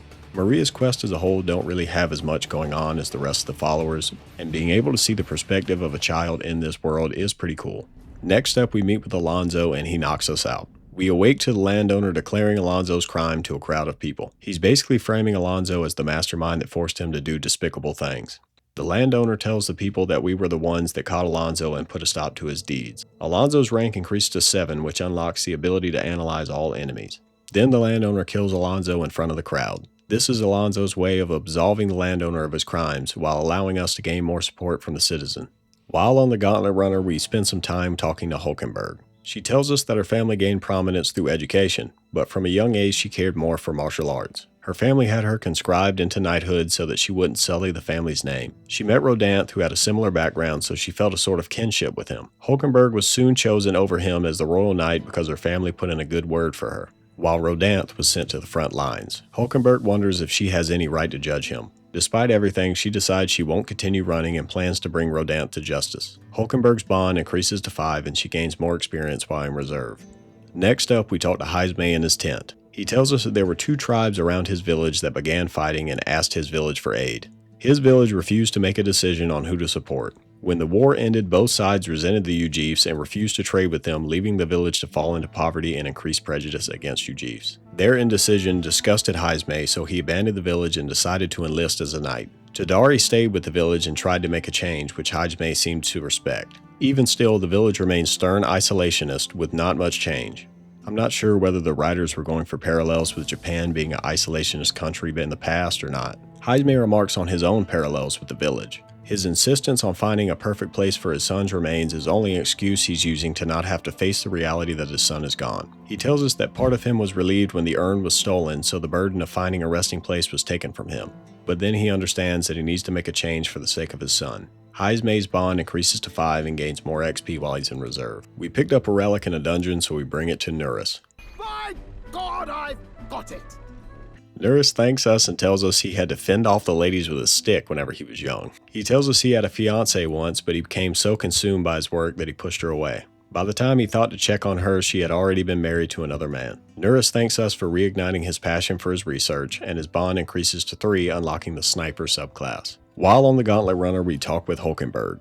She tells us that she plans to challenge Rodant to a duel. She remarks that she has been searching for people outside of herself to fulfill her purpose. She has decided to find purpose in herself. We agree to act as a witness to their duel. This increases Hulkenberg's bond to 6, allowing her to gain XP at the normal rate while in reserve. Later on, we are intercepted by Roger, another candidate. Roger is not a big fan of the government. I'm not a big fan of the government. 30 on 30. And believes that the people's rights are being infringed. And to be honest, he's kind of right. The problem is that he wants to abolish all taxes and tariffs, which just isn't possible. Most of the candidates seem to have ideals that are kind of noble, but only on the surface level. They seem to lack the knowledge and understanding of what will happen in the future as a result of their plans. Anyways, we dispatch Roger and his men pretty easily and convince him to drop out of the race. It seems like we're pretty popular today because Katharina decides to challenge us as well. Katharina tells us that she has been training and we dispatch her pretty easily. After the fight, Katharina's supporters tell her that they have kidnapped and robbed a nobleman. Then we're introduced to the brains of the operation, Manihat. Manihat is downtrodden Clamar that helps run Katharina's Robin Hood scheme. Katharina's initial plan was to extort the ultra-rich, but Manihat seems to be targeting anyone with even a small fortune. It's in this moment that Katharina realizes that creating a group to target the rich turns out to be pretty problematic. Mainly because her idea of unfair wealth and people like Manihat's idea of unfair wealth are vastly different. Katharina wanted to give back to the people because she saw it as a virtuous endeavor. But Manihat is a poor Clamar, which caused him to hold a huge amount of anger against anyone with money since Clamars are normally an upper-class race. Katharina decides to opt out of the race and support us from the sidelines. Her rank increased to 4, allowing the Brawler archetype to inherit 2 skills. Next up, we run into another candidate named Lena. She compliments us on our Gauntlet Runner. Her family owns Kaden Workshops, a shop that works on Gauntlet Runners. Her main motivation for the throne is to give every citizen a Gauntlet Runner so her family shop will never have to worry about turning a profit. Linda's plan is a personal one, and it's obvious that her family's shop isn't doing well and has really affected her family. It's a cute sentiment, but overall a pretty misguided reason for wanting to be crowned queen. After defeating her, Nurus tells her that he is familiar with her family's business and would be happy to invest. With this information, Linda drops out of the tournament. The day of the soiree is approaching, so we head to Luis's Gauntlet Runner. We head into the mess hall to fight the first lieutenant, but there are guards in front of the door. This section is weird because you have to talk to every soldier in the mess hall so that Stroll just randomly decides to go sweet talk the guards. It's kind of weird.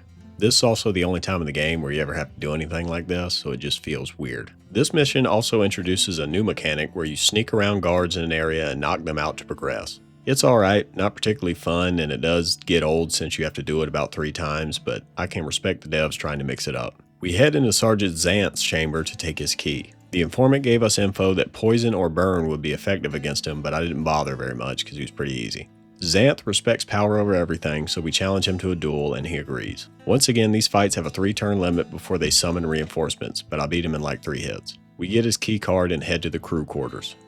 We head forward until we find diverging paths. In this section, you can choose which fight you want to take. You can actually fight both if you want, but there isn't much reason unless you want some extra XP. I decided to go to the port side because the boss uses magic that repels attacks, and I found a move from the Faker lineage that reverses it and wanted to see how it works. The next room is another stealth section, just more enemies, not much to talk about. We head into Seba's chamber and rage bait him into fighting us. His repel magic skill wound up not mattering because my physical attackers just killed him in 3 attacks again. Once again, this is the highest possible difficulty. We get Seba's keycard and gain access to the bridge. We crawl into a vent to head into the bridge. There are a crapload of soldiers on the bridge, so the gang causes a distraction. They set fire in the ammunition depot, which is probably Heismei. They ate all the food in the pantry, which was definitely Hulkenberg. And finally, they caused problems in the engine room, which was probably Stroll. This leaves only the captain of the bridge. We confront him, but another officer joins the fight. The captain uses almighty magic, which bypasses all resistances, and the other soldier is weak to lightning attacks. They do the most damage out of all the other fights because they actually get a chance to attack, but they go down easily. We grab the final keycard we need to head into Luis's chamber. Before we can check it out, Basilio tells the guards to tighten security, so we slip out while we can. Now we have everything we need to get the formula, and now all that's left is attending the soiree.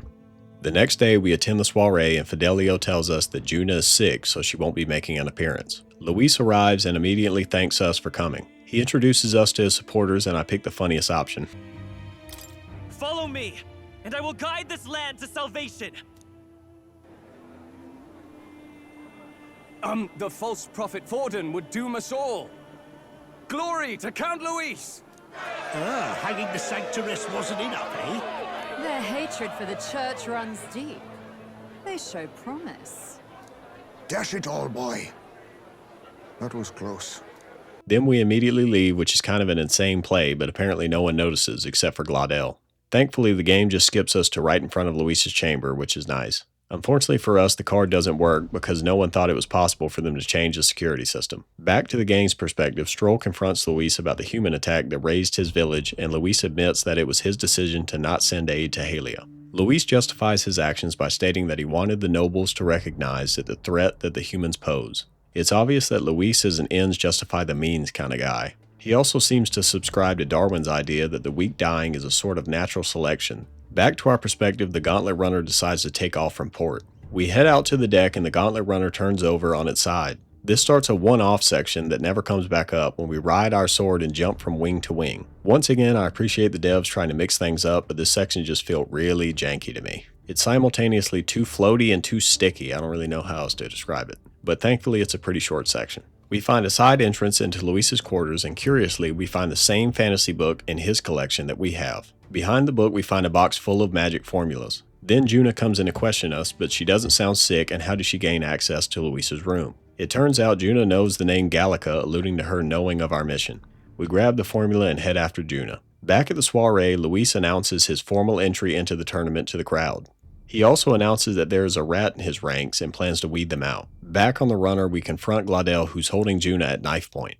Glaudel summons his demon dog and monologues about how he resents Luis for getting all the credit and wants the recognition. We take some hits from the dog until Juna rage baits Glaudel, and he does a full 180 and decides to throw away a foolproof plan to fight us head on. The only problem is the king's magic keeping us from attacking Glaudel. Except we find out we can't attack him because he doesn't have enough clout. Then Juna has her metal awakening and transforming into the masked dancer archetype. Commitment to my song!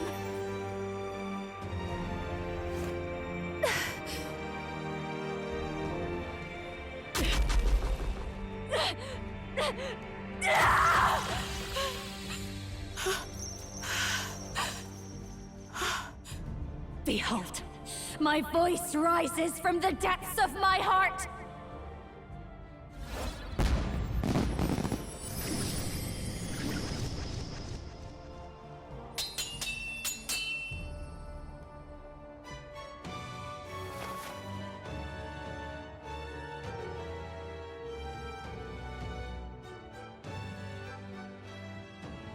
Then she ruins it by saying something very corny. Oh, how does she have the same power?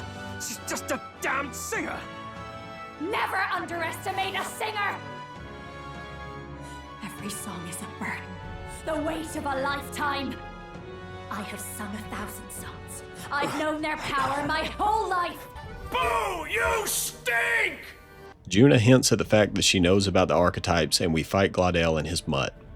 We defeat them and Glaudel hits us with a sneak attack, but we have more Twitter followers and the King's magic protects us and kills Glaudel. On a serious note, why did the King's magic not kill Glaudel when we were fighting him? The only thing I can think of is that he said the word duel, so the King saw our fight as a duel, and once the duel ended, his attacks were subject to the King's magic again. I guess that works, but honestly, they probably should have programmed Glaudel to only attack Juna in our fight. But the duel explanation works too. Anyways, Fidelio and Basilio question us about Glaudel's death, and Juna smooth talks them, believing that Glaudel was the traitor. But they are still reasonably suspicious of us, and it's obvious that Fidelio has a soft spot for Juna. Next, we have to explain the situation to Luis, and it's obvious he doesn't believe our story. It seems like he just doesn't care because he sees that we can still be useful to him. Luis tells us to wait until Forden announces the next challenge and report back to him for orders. Juna also informs Luis that she is going to travel with us from now on. Back on the runner, Juna informs us that she is the other agent sent to find the cure for the prince and officially joins our ranks. Progressing the story increased Gallica's bond to 5 and significantly reduces the cost of studying the mage archetype. We try to decipher the formula and Juna immediately makes herself useful by recommending to take the formula to her sister Rella. We teleport to the royal capital and meet with Rella. We meet with Rella and she tells us that the spell is an inversion of a healing spell, also known as a curse, which is pretty cool. I've never heard a curse described like that. She tells us that Luis has to be the one who wrote the spell, but Rella tells us that the formula seems like it was written from memory, so it's incomplete. She then tells us that we would have to kill the creator of the formula for the curse to officially be broken. And with that, we are officially back to square one. On the runner, Nuris tells us about the time he tested a flying gauntlet runner and it crashed. He tells us that his failure discouraged him, but he plans to continue his research for the sake of our mission. When we get control back, we unlock the ability to change our party members since we have more than 4 members now. And I don't think I ever mentioned this, but you can also sort your team members to automatically start in the front or back row. This is really nice quality of life since you can start a fight with your magic users in the back row and your physical attackers in the front row. Later that night, Juna tells us she will return the formula to Luis's room once we get back. We also read a chapter out of our book with her. This chapter is about freedom of creation and tells of a song so profound it could end a war, which Juna finds very inspiring. Juna also tells us she's a Nydia and that she's always been told that she was worthless. She learned glamours to make herself look more valuable. She tells us that her form is nothing but a gilded mask for the world to admire, which is incredibly poetic. You can see a lot of parallels between Juna and a lot of women's sentiment about their only feeling valued in society by their looks, which feels intentional, but I could be wrong. The next morning, we see Batlin announcing that only the top 20 candidates will be moving on to the next challenge. Next, he informs the candidates that our next challenge is to acquire a divine relic. Our next destination is Altabury Heights, the capital of the Sanctus Church. The Mastari candidate is understandably upset by this since his people hold these relics as holy items. Fidelio informs us that we need to report to Luis. Luis tells us he plans to kill Forden in Altabury, which means he has found a way around the king's magic. He tells us that our task is to obtain a lance known as Dracodius, which is a super sick name. And now to be honest here, Luis is a fantastic character. He just has such an air about him. He's very calculated and every word that comes out of his mouth seems like it has just decades of thought behind it. He honestly doesn't have much screen time, which is in the game's favor because it leads to much intrigue from the player. He kind of reminds me from Griffith, specifically the Golden Age arc of Berserk. After the meeting, we run into the Mastari candidate named Edeni. He tells us that there aren't any boats to travel to Verga Island and the people there will likely be hostile towards us. Thankfully for us, Nuris has rigged up the runner for sea travel. Before we leave, Fidelio and Basilio decide to accompany us on our journey to investigate us further. During our trip, we encounter a severe storm and Heisme gets a little racist. Bloody Parapus. Soon after Heisme gets cancelled, we head to the top deck and find the real sea monster that Forden claimed he killed. Fidelio saves Juna, but he's grabbed by the human. Basilio and I save Fidelio before we officially fight the human. The fight basically boils down to taking out the human's tentacles to stagger it. I know y'all are probably tired of me saying this, but this fight is just too easy for the highest difficulty. It only took 2 turns to kill and barely did any damage to my team. The human design is once again stellar though. After the fight, we go out to the deck and talk to Gallica, and she tells us that fairies are treated like superstitions and most people don't even treat them like they exist. She wants to be treated normally and she thanks us for treating her like a person. When we make it to the island, we hear a woman's voice in our head and farther up we see her in the flesh. Then we get captured by some other Mastari. In the prison, we find Batlin, who was incarcerated by the Mastari prior to us. Batlin tells us he came to the island because he believed the Sanctus Church had been lying about the Mastari. Next, we see Edeni talking to a group of islanders who wanted us to be publicly executed for encroaching on their land. Then we are introduced to Yufa, the priestess and sister of Endeni. The village has seen diseased livestock and soiled crops, so Yufa plans to offer herself as a sacrifice to the dragon god. Then we see Fidelio and Basilio arguing about whether to break us out or not. Of course they wind up freeing us and we even grab Batlin on our way out. Nice to be back on the team. You're completely mental, you know that? Just don't drag us down. Also, this scene has some good humor in it as well, especially Batlin. Hear, hear. 3 appropriately stealthy cheers for cooperation. And I'd be very much obliged if some generous spirit could get me untied too. After getting out, the gang has a casual conversation about objective morality and whether it's our place to interfere in the islanders' human sacrifice. We head to the island with the lance and find Endeni wounded on the path. Before collapsing, he tells us he was separated from Yufa inside of the temple. We bring him back to the village doctor for treatment. When he awakes, he asks us to bring Yufa back home alive, and in exchange, we ask permission to take the lance. He tells us that Yufa has enough food and supplies to survive for weeks in the temple, which is just the game's way of justifying the due date for the main quest being postponed so you can complete side quests. This is still weird, but the thought of us doing a bunch of random side quests while Yuna is surrounded by monsters in the temple is kind of funny. We head up to the temple and find a tree blocking the entrance. It's reinforced with melancholia so we can't cut through it. Then Fidelio kneels over in pain and we find a wound from the human we fought in the sea. Hulkenberg finds the wound is infected and inflamed, so we rush Fidelio back to the village doctor. The doctor tells us Fidelio will make a full recovery, but he will need to remain on bed rest. This is probably just a way to get Fidelio and Basilio out of the way while we get into the temple so the devs didn't have to make changes to the gameplay to account for them. But it's done well since Fidelio is stubborn and hasn't had anyone outside of his brother truly care about his well-being before. But we showed him that we do care about him as a person and don't want anything bad to happen to him despite his cold persona he puts on. He's very similar to Brigida in that way. They both act like they are cold and unfeeling as a response to the trauma they've been through to protect themselves from future trauma. Once that business is done, we ask Indeni about the tree blocking the entrance to the Dragon Temple. He tells us that we should find a potion of blight. He also gives us a hint about some of the ingredients needed to make it. All you really need to do in this section is just fast travel around buying information from the brokers in each major city to make the potion. Since we have free time, we head to talk to Hulkenberg. She is ready to challenge Rodanthe to a duel, and we convince her to be ready for any underhanded tricks. We find Rodanthe at the gallows ready to execute 6 more people for treason. Hulkenberg challenges him to a duel, and we go to a secluded location for some reason. I guess duels aren't normally public in this world, but executions are. As the duel begins, Rodanthe's witness strikes Hulkenberg with a magic igniter. But that doesn't matter because Hulkenberg tanks it and delivers a blow to Rodanthe, which the game doesn't show for some reason. She gives Rodanthe a nightly talking to, and the shady guy we saw following us turns out to be a member of the Shadow Guard. He was also following us because he was investigating Rodanthe. Why he didn't arrest Rodanthe earlier when he was hanging innocent people, I don't know. This section is definitely a pretty weak ending for Hulkenberg. Ultimately, it's the creator's decision, but I would have preferred seeing Hulkenberg actually fight Rodanthe and kill him after discovering he has gone too far. This conclusion just feels a little lackluster for me. We talk to Hulkenberg once everyone leaves, and she feels like she has conquered her doubts and feels like she is a true knight again. Her bond increases to 7, unlocking the Paladin and Dark Knight subclasses. I like Hulkenberg as a character, but her side missions just don't really do much for me. I think the main problem is that we are mostly just told Rodanthe used to be a good mentor to her. He's not really shown to have any redeeming qualities, so her insistence on trying to save him is weird for the player. Next, we head to where Alonso used to sit and find the landowner. The landowner tells us his name is Dataram. He tells us Alonso's plan behind the execution, which was pretty obvious, but if you missed it, he lays it all out here. He then gives us a letter from Alonso containing his last words.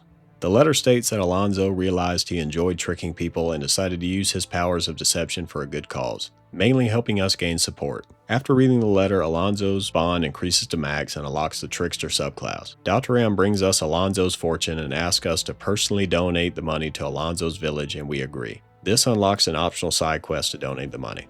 The next day, we went to see Maria and took her to go see Nuris. Nuris completes the sign and hangs it above the inn. Fabian loves it and decides to feed us on the house. Maria realizes that crying isn't always a sad thing, and she tells us she wants to bring happiness to as many people as she can. Maria's bond increases to 6 and unlocks the ability for the mage archetype to inherit 3 skills. Later that day, we meet with Dataram and head to the village. We give the villagers Alonso's riches, but they hate Alonso and will never know his true intentions. Back at the inn, we notice that Alonso's letter has gone missing. And who else but the man himself is standing right behind us. Yeah, Alonso isn't dead, and I'm going to be honest, I didn't see this coming on my first playthrough. Honestly though, I kind of wish he was actually dead because I think there are far too many fake out deaths in this game. Alonso pledges himself to be our ally, and we get the only handshake in this game that doesn't involve a bond. The next day, Heisme is up for his mandatory fun day. Tadari told us that there was no sign of the urn in the village, so we searched outside the village. Heisme finds the urn and deduces that the urn wasn't intentionally hidden from us, only taken away from the village to appease the villagers. Heisme decided to speak with Tadari and the villagers again to make them see the errors of their ways. Heisme's bond increases to 6 and gains XP at the normal rate while in reserve. On the runner, we talk to Hulkenberg for her final bond level. She tells us that without a king to serve, it's likely that another Rodanthe could arise. We agree that we need to cure the prince and secure his seat on the throne. To be honest, most of this conversation is just retreading old ground. This is an issue of most followers where at least one of their bond missions doesn't really add anything to their overall character. Hulkenberg's bond increases to max and makes her much more likely to protect the protagonist in battle, and she's also ready to inherit a royal archetype. Next up is Juna's first bond quest, where we take down a cockatrice in a dungeon that is killing too many snakes. These snakes are important to the pagan's faith and are said to consume the dead from the village so their souls can rest. After defeating the beast, Juna's bond gains a level and we unlock the mass dancer archetype to study.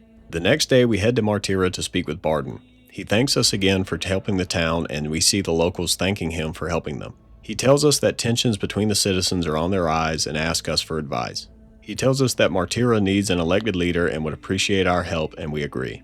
Barden's rank increases to 1, unlocking the commander archetype.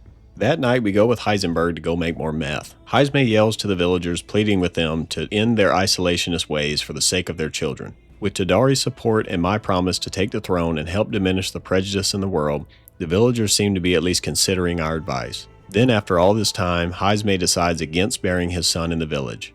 Heisme's bond increases to 7, unlocking the ninja subclass. Next up, we head into the Dragon Temple. The first floor is just a regular dungeon with some enemies scattered about. The next room is a puzzle where the room is covered in darkness and only certain paths allow you to progress. There are also murals of the old world that tell us of cities that had buildings that reached the clouds and what seems to be gods that they worshipped. These murals are mostly foreshadowing for what's to come, so I'm not going to get into it too deep. This puzzle room wasn't too bad, but it basically boils down to running down or up a staircase and turning back if it gets dark or continuing if it stays clear. Finally, once we make it to the center of the room, we find Priestess Yufa in the front of the shrine. She tells us that the Mystari's third eye can see the flow of Magla, so she is able to navigate the room easily. We tell her that her brother wants her to return to the island, but this doesn't deter her from her plan to sacrifice herself. We try to convince her against it, but ultimately we just ask her to accompany us and decide once we get to the sacrificial chamber. We head down to the next level and see a crazy sight. There's a whole city underground, and not only that, there's a sky and clouds. The gang is understandably dumbfounded. I gotta say, this is an awesome reveal that makes your mind instantly start racing with questions. I love everything about this. After this starts the beginning of probably the longest dungeon in the game and my personal favorite. There are multiple floors with varying enemies on each floor. There's an ear boss that looks really cool and can be an actual challenge. There are also interesting collectibles that tell about a past priestess as well as ancient technology like DVDs found around. This is easily the most well done dungeon in the game for me. Finally, we make it to the altar of the 12 to confront the dragon. When we get closer, we notice that there is a human controlling the dragon. Yufa grabs the lance and finds a resolve to fight alongside us against the human, unlocking her metal awakening and harnessing the power of the summoner archetype. The king's own path. Awaken.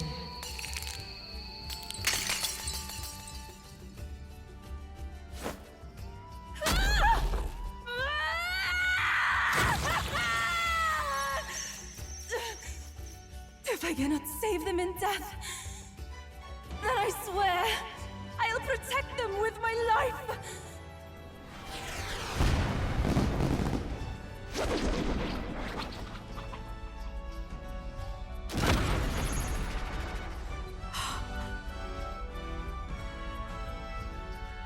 All of you, let me fight by your side!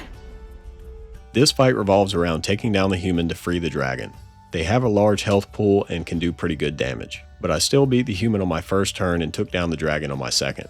After the boss fight, the dragon is consumed by the lance, which brings out its true power. Yufa then brings up the idea that the Mystari fears caused the creation of the human that took control of the dragon. Afterwards, we find another mural that seems to show a priestess using the lance to control and work with the dragon instead of being sacrificed to it. The Mystari misrepresented offering her life to quell the calamity threatening the village to sacrifice when the original meaning was for the priestess to use the dragon's power to protect the village. We realize that the human fell into a canal that leads directly to the village, so we rush back to help. We meet with Basilio, who tells us that Fidelio is helping the villagers escape, and we go to face the human. This fight is an interesting concept that I think I'm just too dumb for. I know every turn the human changes its weaknesses and resistances, but I can never do it right. The best case scenario is to do as much damage on the first turn as possible and then just use almighty attacks along with Juna's synchronized ability to make it weak to a certain attack. I don't think I've explained synchronized abilities, but it's basically just using 2 turns and 2 characters to unleash one big attack. It's a really cool addition, and there are many different synchronizations between every archetype. I honestly didn't use them too often, but there are some pretty broken combinations in this game. Anyways, after defeating the human, Yufa tells the villagers about the true history and purpose of the lance. Juna tells Batlin about the murals and underground city, proving the Sanctus Church is full of lies. Back on the runner, Yufa tells us that we would lose our magic if we held the lance. This causes Stroll to have an epiphany. He attacked us and the king's magic didn't protect me.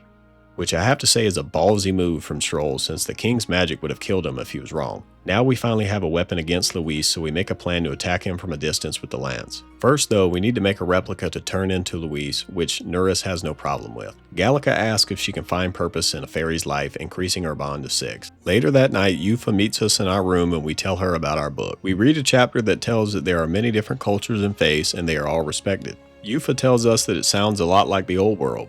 The next morning we go with Yufa to tell her brother that she plans to leave the island with us. She says she wants to defend her people and not with a weapon, but through understanding.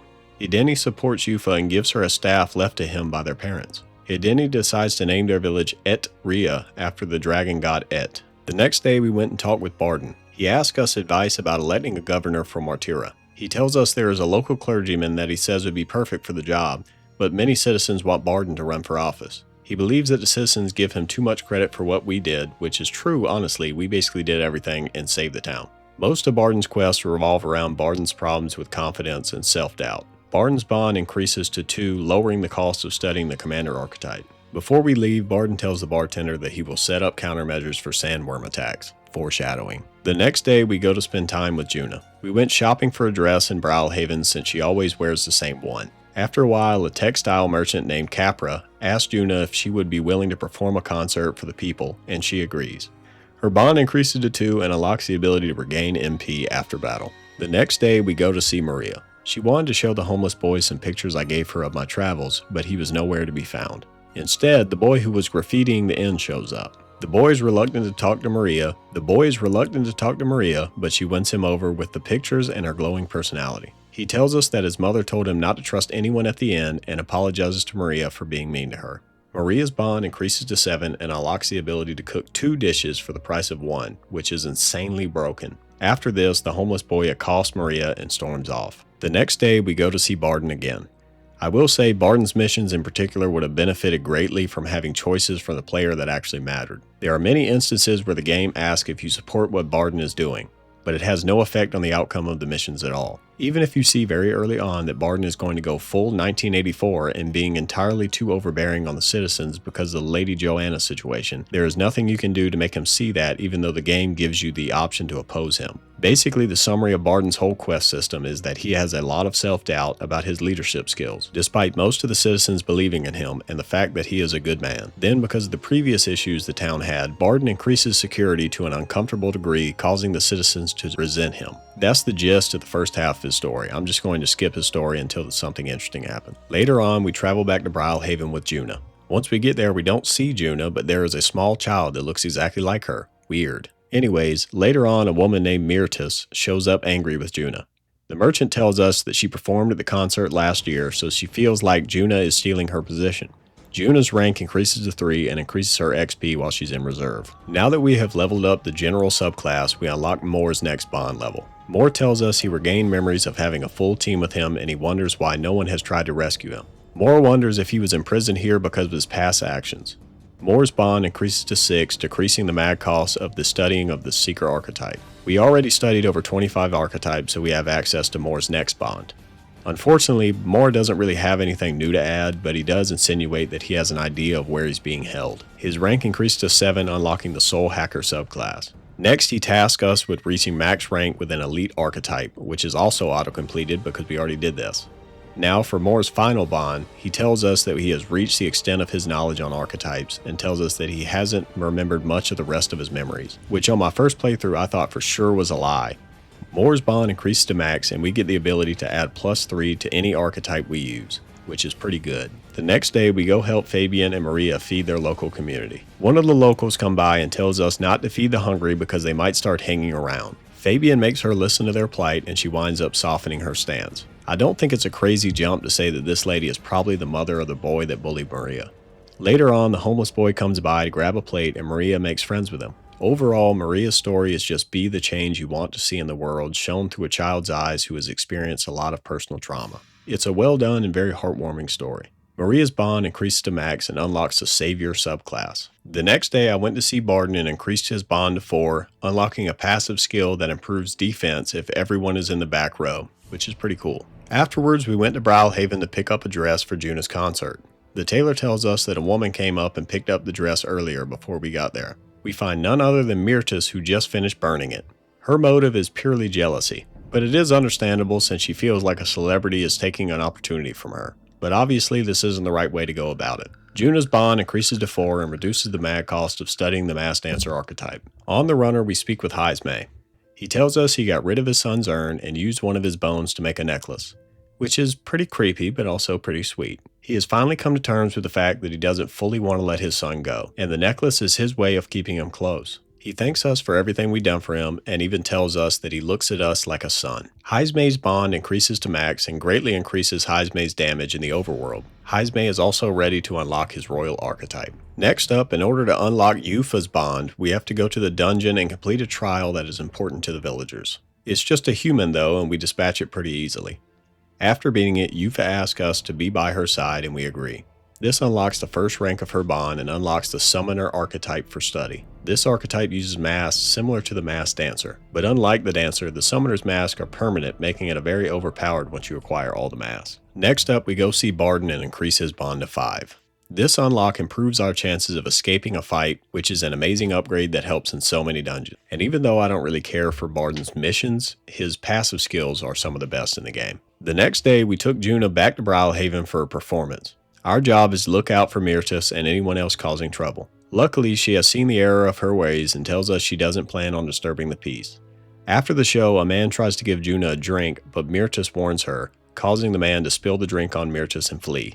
Whatever was in that cup instantly hurt her throat and caused her to lose her voice. The only cure for it comes from Erica leaves, which seems to scare Juna. We agree to help her find them and increase our bond to 5. The next day, we take Yufa to the Brilhaven market, and a shopkeeper immediately berates her. She's basically a fish out of water, but her excited demeanor makes it very endearing. Soon after, Yufa smells something and follows the smell to a small church in the town. We meet a small Ujif girl and a man named Hyperic who works for the Sanctus Church. He asks us about our faith and explains the basis of his own. Yufa asks us to visit the church with her and we agree. This increases her bond to 2 and reduces the likelihood of all party members contracting the anxiety debuff in battle. That night, we brought Rella to check on Fidelio's condition. Rella recounts the time she helped Basilio in the past when he was injured. She tells Fidelio physically he is healed, but something mentally is stopping him from fully recovering.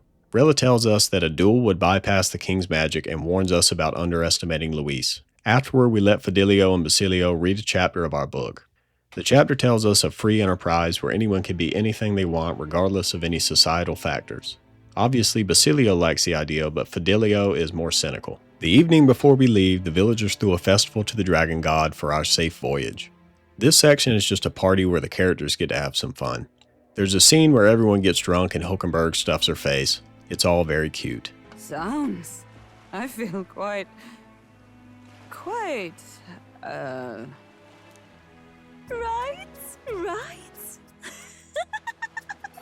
What's going on? There's something odd about the way those two are laughing. But he's crying. What is this fruit? You see, in old times, so long times ago people ate this to reach a higher plane of existence and talk to the gods. Ha!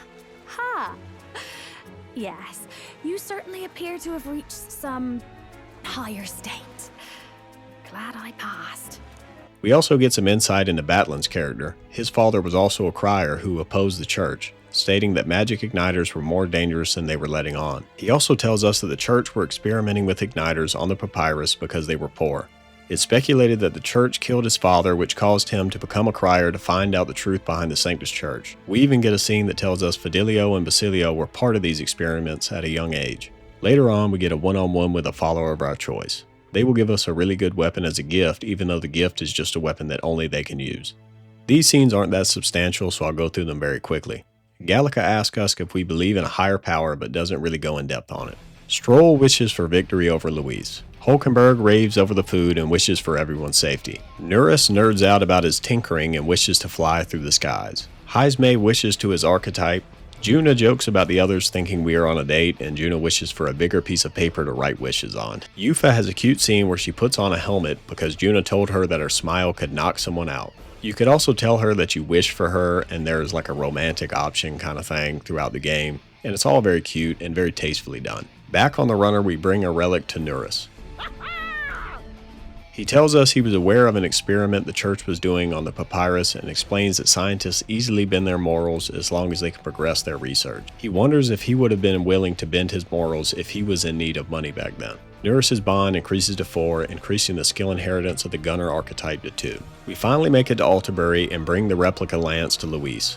Luis tells Yufa that if he would have came for the lance, he would have razed the village to the ground in the process. It was pretty funny seeing Yufa so disgusted by someone since she tries to see the good in people. Luis tells us he plans to kill Forden during the Saints' Day celebration, which is a fitting end for a man like Forden. He also tells us to drop out of the running and support him fully, which we agree to. After we leave Luis, we head for an inn run by a Mastari since they are likely the only ones that will let us stay there. We finally secure a room and go over the plan, deciding to sneak in and throw the lance from the chandelier during Juna's performance.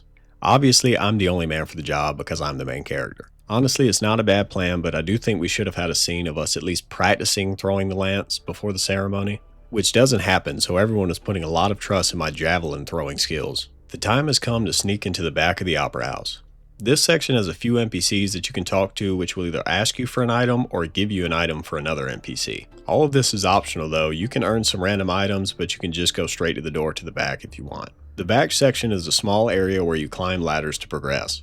There are encounters with dogs and soldiers. You can sometimes choose which path you want to go down. The coolest part of this section is the soldiers though. They will recognize that you are protected by the king's magic and will target Yufa instead of you. If Yufa goes down here though, you will get a death screen. I like this detail a lot, but I knew this was going to have to change somehow because there was no way the combat was going to continue this way. Anyways, we reach the end and get a cutscene where Forden presents the Holy Grail. Badlin also informs the public that Luis is not participating in the challenge. Back to our perspective, we head towards the chandelier. This section with Juna singing while we line up the shot is very cinematic and well done. Gold stars all the way around. We line up the shot and kill Luis. Roll credits.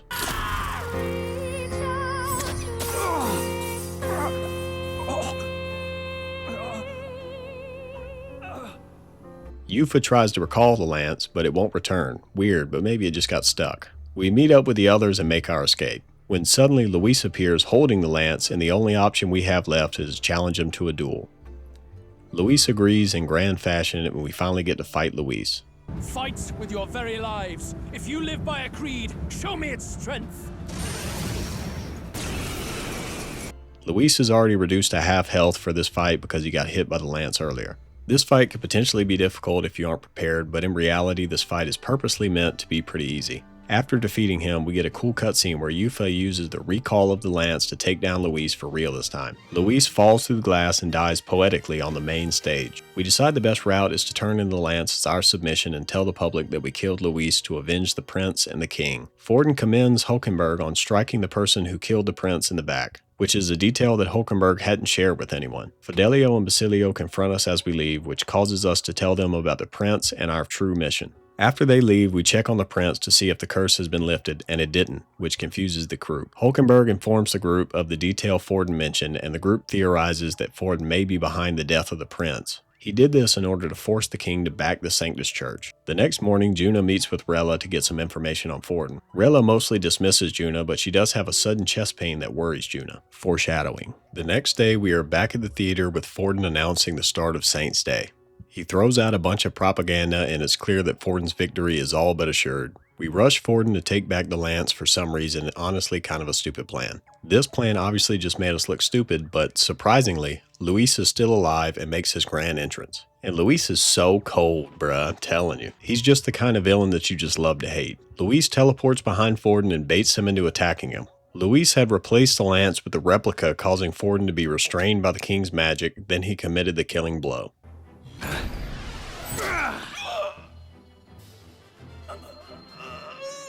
This is the true lance.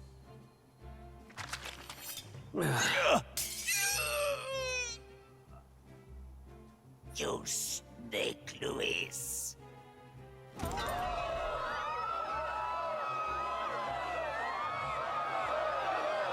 Luis declares that Forden was behind the prince's murder. He also reveals that Zorba was the man who confirmed Luis's death. Zorba is a necromancer, so it makes sense that he could resurrect. Him having the ability to bring Luis back from the dead is a little much though. Rule of cool, I guess, but it is a bit of a weak excuse since every corpse we saw him use was basically a zombie. Zorba claims that Luis's heart was intact, which I just don't buy based on how large the lance is and where it pierced him. But once again, yada yada magic, I don't really care because I like Luis as a villain. Then Luis threatens a family of Sanctus, and I guess it's time for him to go fully mask off. Fidelio and Basilio rush to protect the Sanctus to oppose Luis. They can't hold up against Luis, however, and Fidelio sacrifices himself to save Basilio. It's a good end to his story that was foreshadowed heavily on the Virga Islands. Luis decides not to attack us so we can hear Fidelio's last words. Then Luis and Zorba leave when the Sanctus guards show up, but it did seem like Luis was conflicted. Later on, Basilio and Juna give Fidelio a proper burial. We confirm that Fortin's death didn't lift the prince's curse. Basilio has one final talk with Fidelio, which causes him to have his metal awakening. This unlocks his berserker archetype. This archetype is mainly a physical attacker that uses blunt damage. Henceforth, thy fears and insecurities are thy light. Awaken.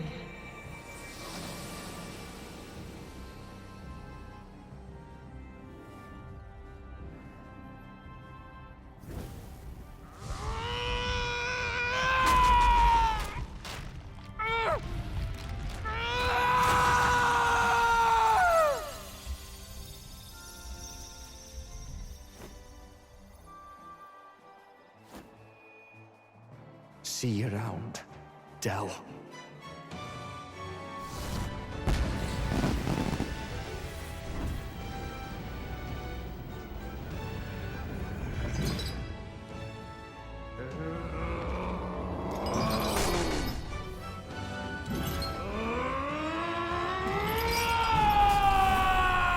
Basilio wakes up and sees that the family Fidelio saved has come to leave flowers and pay their respects to his brother's grave. This prompts him to officially join our ranks. We change perspective to the Illuminati, choosing Rella to be Fortin's successor, which honestly is a smart choice. Her support will be much better than Godot's. Rella isn't happy about this, but she doesn't have much of a choice. The word of Rella taking our place reaches our group to our surprise. We devise a plan for me to claim that I am the prince to gain support. It sounds like an outlandish plan, but the prince was never confirmed dead, and there's always been speculation that the prince was an Elda. The next day, we go to see Rella address the public. Unsurprisingly, she sees a lot of support. There's also a subplot here where Godot is jealous and doesn't believe that she is deserving of her support, but to be honest, I mostly just want him to shut up most of the time. The citizens feel the same way, which is hilarious because he's just a dork. The man has no charisma. If I had to choose, I'd rather follow Cinderella in all her glory.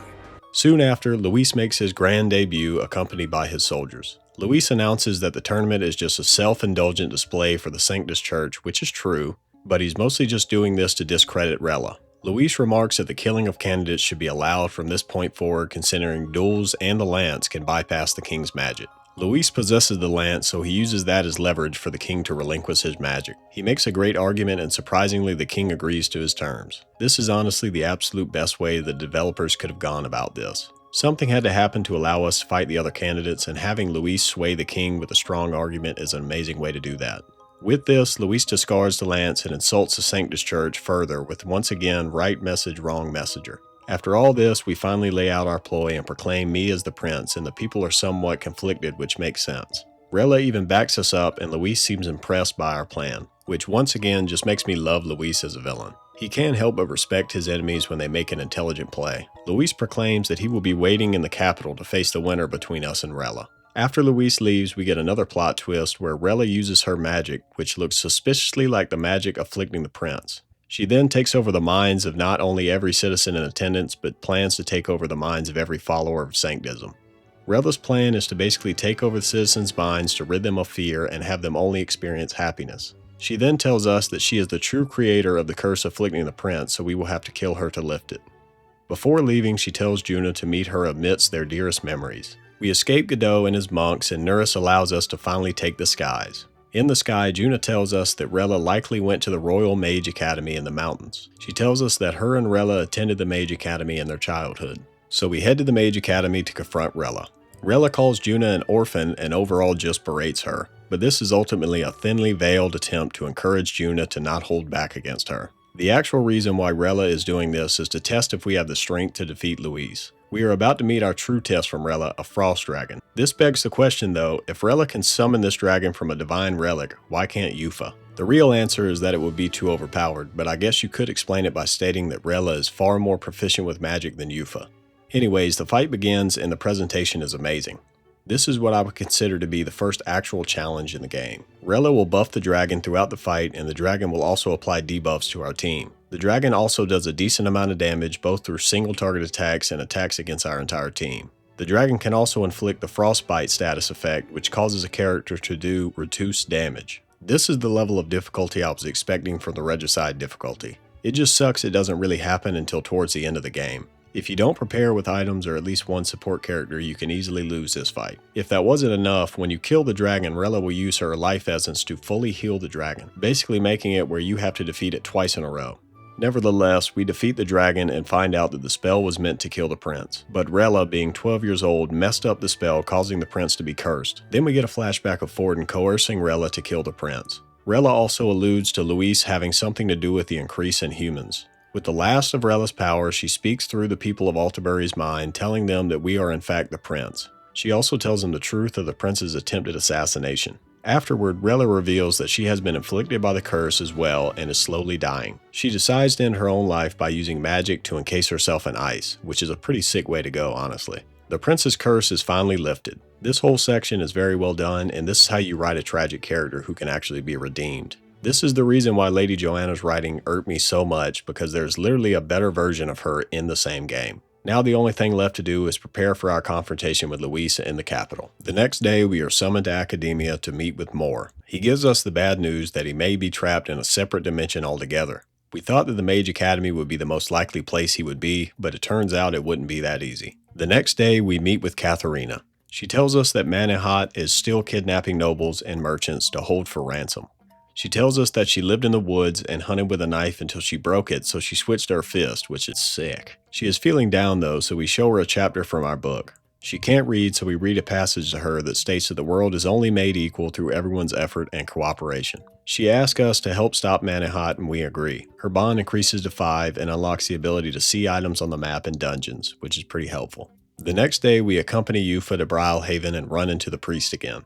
He obviously just wants to talk about religion. He explains Sanctism, which is inspired by Catholicism, and Yufa gives a small explanation of the pagan faith, which seems to be a more spiritual in nature, even though they do worship certain gods. Yufa thanks us for helping her learn more about Sanctism. Yufa's bond increases to 3 and she gains more XP while in reserve. Before we leave, Yufa remarks on a foul smell and she asks us to come investigate the church later. On the runner, we encounter Lovelace, a candidate that preaches a carefree dogma. He was convinced by another candidate that we were killing lesser tribes for fun and wanted revenge. Lovelace isn't exactly the brightest bulb in the bunch. We easily take him out and he opens his eyes and sees that we are almost an entire group composed of lesser tribes. He gives us Milo's location, so we decide to confront him. The following night, we visit Katharina and confront her followers in their hideout. Katharina tells Manahat and the others that they need to stop what they're doing. Manahat refuses to listen, but the rest of her followers take her word. Now she just needs to find out how she's going to help the papyrus. Her bond increases to 6, giving us a discount at general stores. Next up, we meet with Yufa to investigate the church. We find that the basement is being used as a sick bay and that their patients are in poor condition and suffering. The priest Hyperic tells us that they brought in a skilled healer but can't identify her illness. He tells us the illness only affects the followers of Sanctism. Alright, I'm just going to spoil this subplot before we get into it because I have major problems with it. I haven't addressed it yet, but fear and anxiety are negative emotions that can have a negative effect on people and monsters in this world. What's happening here is that the patient is sick because there is a high concentration of negative emotions in the basement. The writers also claim the idea that prayer is the direct cause of the increase in magla and the sickness of the Sanctus. I personally do not like this idea. Sanctism in this game is very much inspired by Catholicism, specifically medieval Catholicism. The idea is that when Sanctus pray, they are praying about negative things happening in their life to their God, which causes their fears and anxieties to increase. I think this is unbelievably stupid, because the whole reason that people pray is in the hope that their God will help them. So logically, their fears and anxieties would decrease after prayer because they believe their God is listening to their plight and will help them in some way. This isn't exactly a surprising route for Japanese writers to go down. If you've watched a few anime, you'll see that Japanese writers tend to have a hate boner for Christianity and Catholicism. I've personally never seen a priest that wasn't drunk in anime or a Christian that wasn't shown to be a bad person. I wouldn't really mind this if they were consistent. I wouldn't be nearly as bothered by it if they treated their own religions the same way. But I've never seen them criticize Islam in a certain way, and definitely not one of their own religions like Buddhism or Shinto. I'm not really a religious person, but it just bothers me when the writers have a clear bias towards certain groups, and they can't just look past them for the sake of their writing. I also want to add that from the first moment Sanctism when it was introduced, I rolled my eyes because I knew where they were going. But up until this point, they showed a commendable amount of respect. Also, unsurprisingly, the priest goes crazy and kidnaps the Ujifs because of his prayers apparently, and we have to go righteously stop him. All they really had to do was make a subplot about how religion was blinding him. They could have made him reject modern medicine for his patients in exchange for prayer, instead of making prayer itself out to be some kind of negative thing. Next up on the runner, we encounter Milo. Milo is a candidate that preaches beauty above all else. We give him a facelift, and Yufa calls him ugly for good measure. Later on, we meet up with Juna, and she tells us that she was tied up and left for dead in a field of erica flowers, which explains why she has an aversion to them. We collect some flowers to cure Myrtis, and Juna remarks that she didn't have the reaction to the flowers. Myrtis makes a full recovery and apologizes to Juna. They start a friendly rivalry, and Juna's bond increases to 7, allowing her to earn XP at the normal rate while in reserve. Next, we go see Katharina, who is trying to think of a way to get the Papyrus regular jobs. One of Katharina's supporters tells her that he found a job in a furniture store and can ask his boss to hire the other Papyrus. He tells her that the owner of the furniture store was a man she saved from a monster, and she is responsible for changing his mind about the Papyrus. She realizes that relying on others isn't a weakness. Her bond increases to 7 and unlocks the ability for Katharina to help us in the fight in the dungeons, which comes in major handy later on with some of the harder dungeons. Next up, we encounter another candidate on the runner. His name is Rudolph, and he believes in total military power and doesn't believe in harmony between races. He wants the Resant, which is obviously his race, to rule and subjugate all the other races. The actual fight was pretty difficult, and he wiped my team. He has some soldiers with him, but the fight will end no matter what when you defeat Rudolph. After his defeat, we convince him to drop from the race, but it doesn't seem like he's changed his worldview, which I like. It just wouldn't make sense for him to turn over a new leaf immediately. Next up, we go with Juna to watch Myrtis perform a concert. Juna seems to be impressed with her and tells us she set up this gig for her. Juna's missions overall are fine, probably one of the weaker follower quests, but it gives some insight into Juna as a character. Juna's bond increases to max, which makes her ready for the royal archetype. Next up, we go and talk with Katharina. She announces that she plans to start a school to teach the Papyrus basic skills and set them up with jobs. I love this direction for Katharina's character. She started out as a strong person who lacked the confidence to lead her people to a better life. We get to see her grow into a strong and level-headed leader who is doing the most she can for her people. She's hopeful that we will change things for the better when we take the throne. Her bond increases to max and unlocks the martial artist subclass. The next day, we talk to Basilio on the Gauntlet Runner. He tells us that he is uncertain of what his path should be since Fidelio is always the one who told him what he should do. Then Basilio starts doing sit-ups to clear his mind. Basilio is what you might call a himbo. Not exactly the smartest guy around, but he means well. It's also shown that he's wrestling with the experiments that he was subjected to at a young age. Basilio's bond increases to 1, unlocking the Berserker archetype for study. The day has finally come for us to make our grand entrance to the capital. It doesn't disappoint. The Gauntlet Runner flying over the city is a sight to behold. We land at the capital with a warm welcome from the citizens for the first time in the game.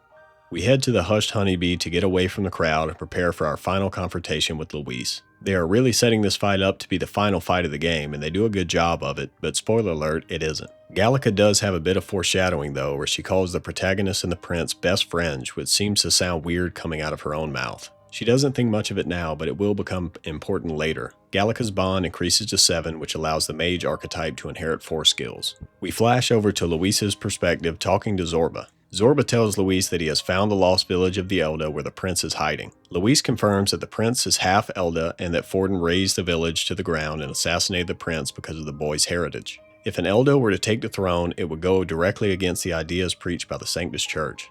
Luis orders Zorba to eliminate the prince. Luis also alludes to a spell he plans to use against us in our battle.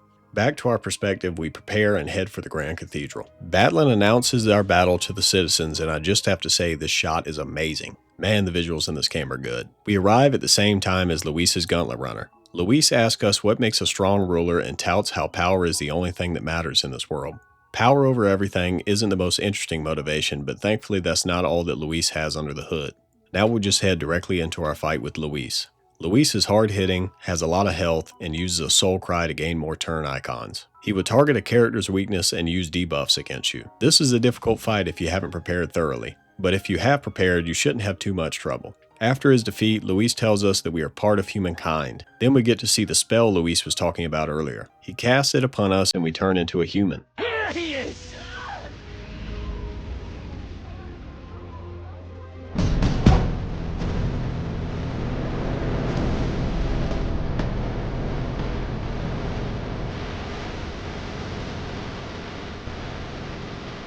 This whole plot twist and scene is just amazing. Ultimately though, our will and the help from the mysterious voice of the woman who has been helping us throughout the game, we overcome this form and revert to our normal state. When we come to, we are understandably surrounded by guards and Luis tells us that the real prince is in danger. We retreat to the Gauntlet Runner and decide to make for the Elden Sanctum. Our popularity also steadily drops on our journey to the Elden Sanctum, which is a pretty cool touch and really puts into perspective how Luis has no one left to oppose him for the throne. We make it to the Elden Sanctum and come across a large tree that we saw in our memories. We have a flashback to Gallica speaking with us, which doesn't match up with the memory from earlier in the game.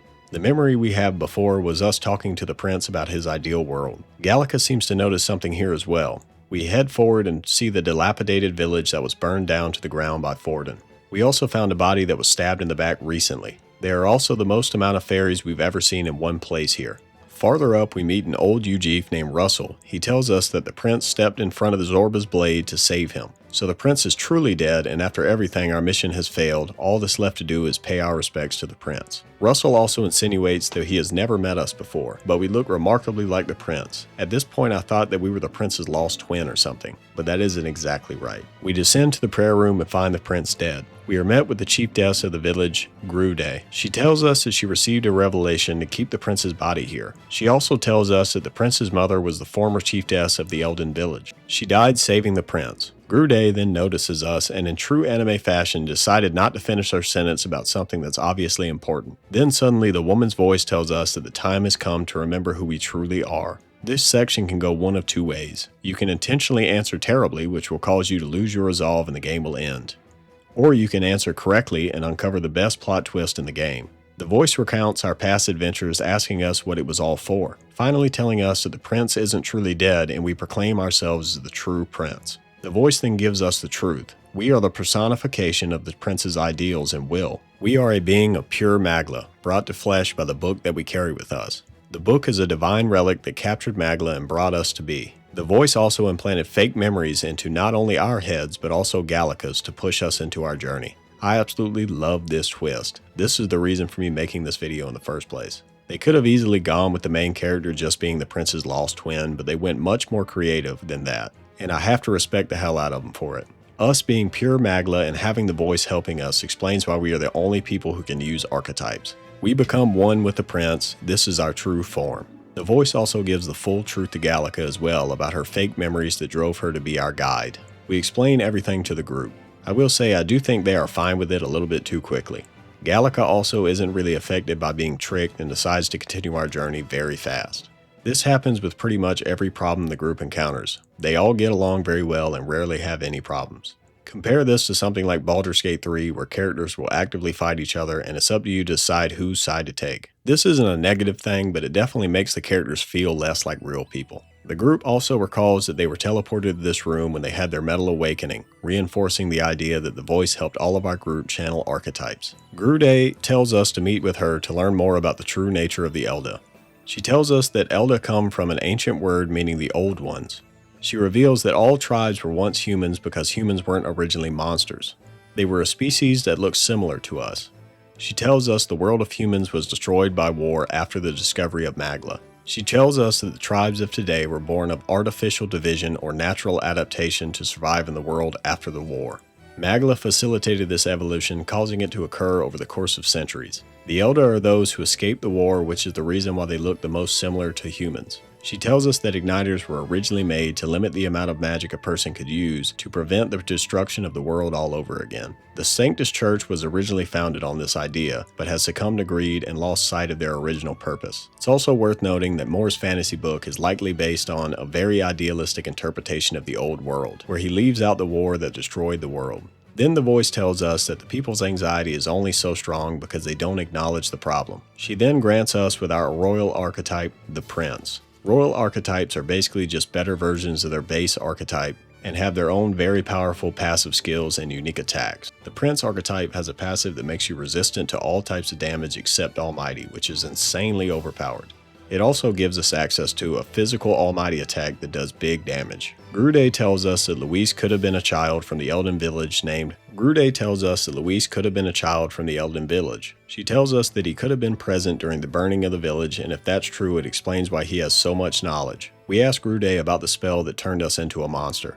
She basically tells us that if we can control our anxiety, we can overcome the spell. If you're anything like me, you might think that the game talking about anxiety every other second is a bit corny, even if I do like the overall message the game is trying to convey. Zorba returns and we see him flee from the sanctum. We give chase and confront him near the large tree. He admits that he killed the prince and that he overheard the truth about us. He summons the human from the beginning of the game and he flees to inform Luis. This fight is basically just a tutorial for your new archetype. It's the same fight as the beginning of the game. We defeat the human easily and Zorba escapes. Back on the runner, we have a talk with Gallica that increases her bond to max and unlocks the Elemental Master and Warlock subclasses. More importantly though, she has a chance every turn to give us an extra turn icon in the battle. This is probably the best ability in the game. We also think about the magic that Gallica used on us at the beginning of the game. What it really did, I have no idea, but she does it again here. Then with Gallica, we read the final chapter of the book. The last chapter states that the leader of a utopia needs to be strong in their ideals and encourage their people to work towards the utopia as well. After reading the book, we are transported to Academia to talk with Moore. He congratulates us on unlocking a royal archetype. Then we hear the voice speaking and Moore can hear her. He swears he knows her voice but can't recall from where. There's also a clue here that reminds you that Moore is the author of the book, meaning that he has visited the Elden Sanctum, which is a huge clue to his true identity and past. Our perspective changes to Zorba informing Luis about what happened at the Elden Sanctum. We find out that Luis plans to fly to the royal palace in the sky. The next thing we see is Luis inside of the royal palace as he's met with the late king. Luis tells the king to hand over the royal scepter. Luis states that kings aren't the only ones that know the secrets of the royal magic. He tells the truth behind the king's magic, why it can only be channeled by a single scepter, and why only those supported by the people can wield it. Then he tells the king what he knows, but the game doesn't let us hear it. Whatever it is seems to be true by the king's reaction. Luis then removes his horns and reveals that he is an Elder. He then shows that even if he has grand ideals, his main motivation is his anger from the village burning and his family and friends dying. With that, Luis now officially has the king's scepter. Back to our perspective, we are back in the capital to a less than warm welcome this time. They throw some insults our way and we follow Batlin away from the crowd. He informs us that the humans are coming closer to the city and the citizens are on edge.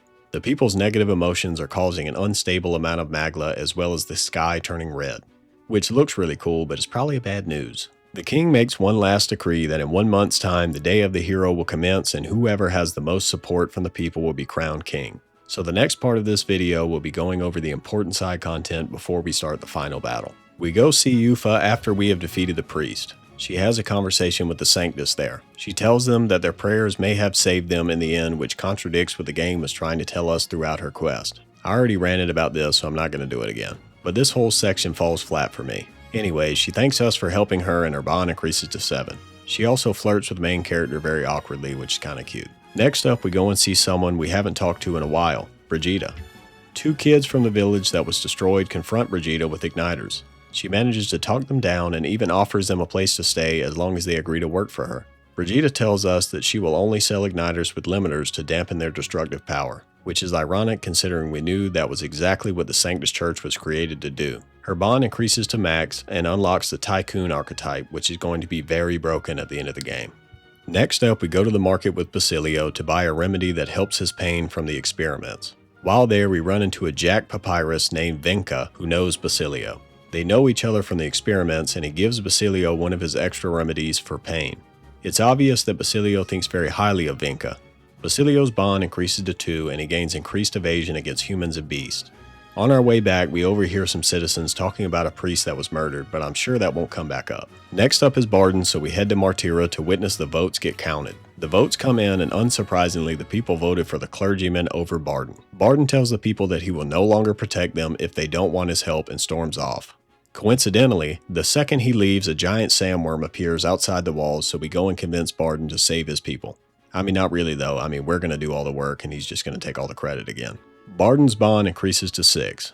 This unlocks a passive skill that halves the turn icon cost of switching in a reserve member in battle. This is an amazing skill, even if I rarely ever used it. This skill basically makes it to where you can switch in a character to exploit an enemy's weakness basically for free. Later on, we went to see Nurus because we found another relic for him. My God, I've got it! He tells us about the time he botched his flight test and was demoted for it. His peers even shunned him for his failure. He feels failure and the people around him resenting him for falling. We reassure him that we won't leave him and his bond increases to 5. This increases the amount of damage he does to enemies on the deck of the runner. On the runner, we talk to Yufa for her last bond mission. She informs us that the Mistari have a formal handshake and a handshake that is more romantic. She asks us if we can hold her hand romantically, and we agree. It's a cute scene where the handshake obviously meant a lot more to Yufa, even if it's not important in our culture. She thanks us for helping her see the world and realize the person she wants to be. She asks us to continue to be by her side, and we agree. Her bond increases to max and further decreases the likelihood of our group getting anxiety in battle. Yufa is also ready to acquire her royal archetype. Next up, Basilio wants to cook us a meal on the runner. We try it, and we love it. He tells us that after the igniter experiments, his sense of taste was sharper, so he had to learn to cook because he couldn't eat anything that didn't taste good. Basilio tells us that he tried to enlist in the military, but he was too young, so they offered him an opportunity to be a part of the igniter experiments. He agreed because he couldn't afford food and was used as a lab rat by the church every day. He endured terrible pain every day because it was his only option. It's a terribly sad story, and it's pretty remarkable how well he turned out coming from a place like that. His bond increases to 3. The next day, we go and talk with Basilio to find Vinka. When we make it to the city, we hear 2 women talking about another murder and describe Vinka to a T. We find Vinka in the alley kneeled over in pain, and we confront him for lying about his chest pain. Vinka tells us he will go to a healer later because he has some business to attend to. Basilio's bond increases to 4, reducing the mag cost of the Berserker archetype. We found another relic, so we bring it to Nurus. Eureka! He tells us there are 2 more to find, but he seems to know where one of them is. We accompany him to his workshop, and sure enough, he has one in his workshop. He thanks us for taking him this far, and his bond increases to 6. Just as we are about to leave, we see a figure that was listening in on our conversation. The next day, we go meet Barden to fight the sandworm, and to his credit, he does give us a buff at the beginning of the fight. This fight is pretty simple. The only thing it will do is lower your evasion and accuracy. We beat it in 2 turns, and Barden somehow gets hurt even though he didn't do anything. We bring him back to the town, and the people give him all the credit even though he didn't do anything. Barden's bond increases to 7 and unlocks the ability to always be able to run from a fight without fail. I told you, Barden has some of the best passives in the game. While Barden is recovering, we travel with Basilio. Vinka tells us that a man who sells igniters under the table is at the Nightcrawler. He tells us that when the merchant leaves the bar, he's going to snap his neck. We don't like that much, so we question him, and he says, yeah, I killed all those other people. I kinda like this guy. Basilio tries to talk him out of it, but he holds a lot of anger from the experiments and tells us to leave him alone. We decide to warn the merchant at the Nightcrawler before Vinka can get to him. Basilio's bond increases to 5. The next day, we went with Basilio to the Nightcrawler. We tell the merchant about the danger, and unsurprisingly, he doesn't trust us. We leave with our tails between our legs, and Basilio's bond increases to 6, unlocking the Destroyer subclass. We found the final relic, so we brought it to Nurus. He informs us that the shady character we saw stole all of the relics. I'm sorry. Who could have seen that coming? He gives us a quest to find out who took them, and his bond increases to 7, which lets us grow 2 plants at once on the runner, which is alright. The next day, we head to Martira to finish Barden's final mission. The clergyman announces that he will voluntarily step down and give Barden the title of governor. Barden acts shocked and expresses that he's undeserving of the title. Barden sees the error of his ways and seems like he will shape up to be a great leader. He also gives us all of the credit, which is nice of him. Barden's bond increases to max, which unlocks the Warlord archetype. The next day, we go and meet up with Basilio to check on the merchant. We find his place of business and plan to stake it out, but suddenly we hear screaming coming from the alley. We find Vinka standing over the merchant's lifeless body, rambling to himself. It becomes clear that Vinka is too far gone. The experiments and his sins have caused him to lose his mind. With his last bit of sanity, he asks us to meet him in a dungeon and put him out of his misery. Basilio's bond increases to 7 and gains XP at the normal rate while in reserve. The next day, we go with Basilio to confront Vinka. Vinka is actually very tanky and does some solid damage, but at this point in the game, you shouldn't have too much trouble with him. Once we defeat Vinka, he has one final talk with Basilio. He just wanted to live with his people and just couldn't forgive the church for the terrible things they did to them. They reminisce together before Vinka succumbs to his wounds. I can't help but think, once again, this is just a better version of Lady Joanna's story. Vinka went through so much and wanted revenge on those who wronged him. The difference is that at least he went after people who wronged him, unlike Joanna. It's hard not to feel bad for him, even if he did earn this fate. We help Basilio give Vinka a funeral, and Basilio thanks us for helping him. His bond increases to max, which greatly increases Basilio's evasion against humans and monsters. Basilio is also ready to acquire his royal archetype. On the runner, we track the relics to a candidate named Jin. Jin tells us that he stole the relics to prove himself useful to Luis. Not to impress him, but so he won't kill him, which is pretty fair, honestly. This fight is also not a piece of cake. Pretty much every fight after Relic can wipe your team if you don't form your team correctly. We defeat Jin and tell him to lay low until we defeat Luis. Back on the runner, Nuris can now combine all the relics. He tells us that the relics can be combined to create a weapon of mass destruction. So basically, we've been getting parts for a nuke. We decide to destroy the relics so that no one can use them for evil, and Nuris' bond increases to max.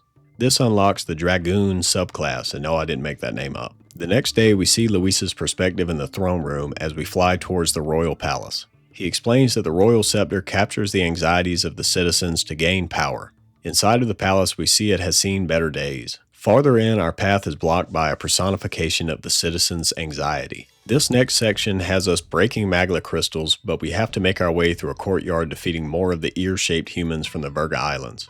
This is mostly just annoying since you have to fight the same boss 3 times. Up until this point, there's been very good enemy variety, but this section feels like it's just trying to pad the runtime. We move on to the next area and have to fight another mini-boss before we break the crystal. When we break the crystal, we get transported to one of our allies' perspectives as they try to encourage the people around him. This was repeated 4 times in this section, so I'll just skip the rest. This clears our way up the stairs where we see a memory of the king who has lost his ability to rule due to the grief of losing the woman he loved and his son. Once we break all the crystals, we head towards the throne room, but we are stopped by Zorba, who looks a little different, just can't put my finger on it though. Seriously though, Zorba's need for Luis's approval has allowed Luis to use a spell on him to effectively make him half human.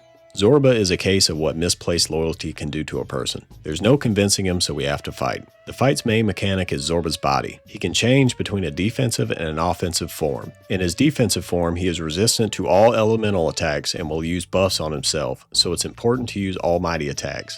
In his offensive form, he can do some decent damage, but this is your main opportunity to deal damage against him. Overall, a really good boss fight that forces you to plan and use your moves wisely. After he is defeated, Zorba jumps off the side of the palace. He really likes doing that, huh?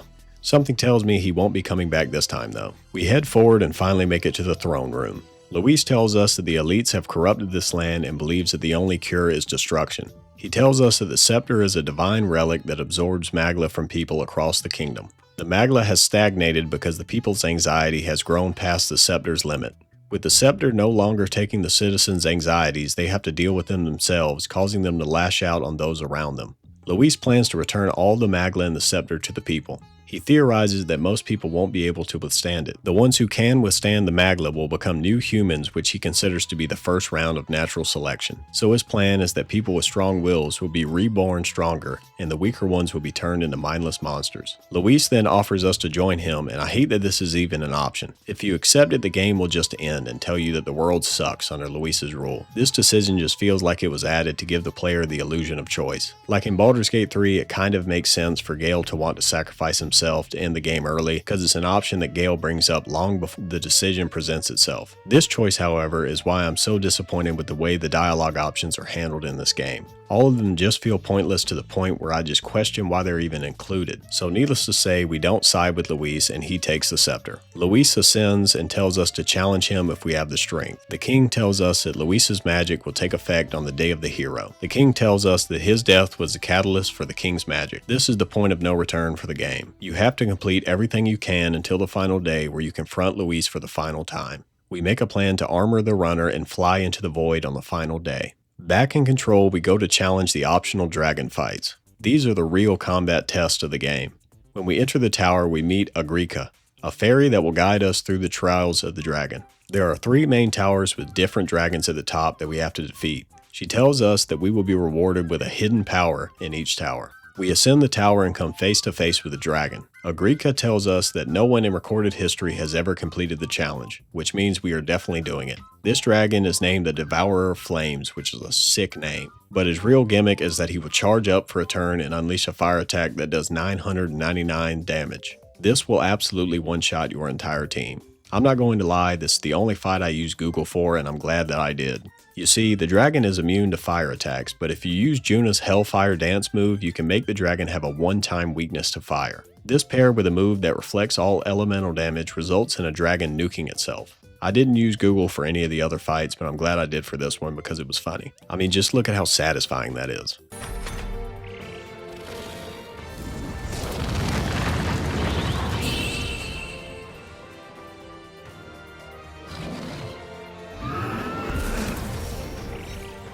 After we defeat the dragon, Agrica gives us a piece of armor that blocks all fire damage, which would have come in handy for that dragon fight. The next day, we head to the next trial and talk with Agrica. I kinda like Agrica. She has a hell of an attitude, but who can blame her because she's literally thousands of years old and just likes to screw with us. Anyways, we ascend the tower to face the next dragon. This dragon is named the Devourer of Nations. It is probably the one that you should challenge first because it doesn't really have an overpowered gimmick. This is a straightforward fight against an enemy with a large health pool and strong damage output. The only thing it will do is reflect fire, so just don't use fire attacks. As long as you're using items wisely and applying debuffs, this dragon isn't too scary. It is a welcome challenge though, and fights like this are when the combat really shines. We slowly whittle down until Baby's first dragon fight is finished. Agrica gives us another piece of armor that blocks fire. The group is confident, but unfortunately for them, the next dragon is the most difficult in my opinion. The next day we arrive at the final tower.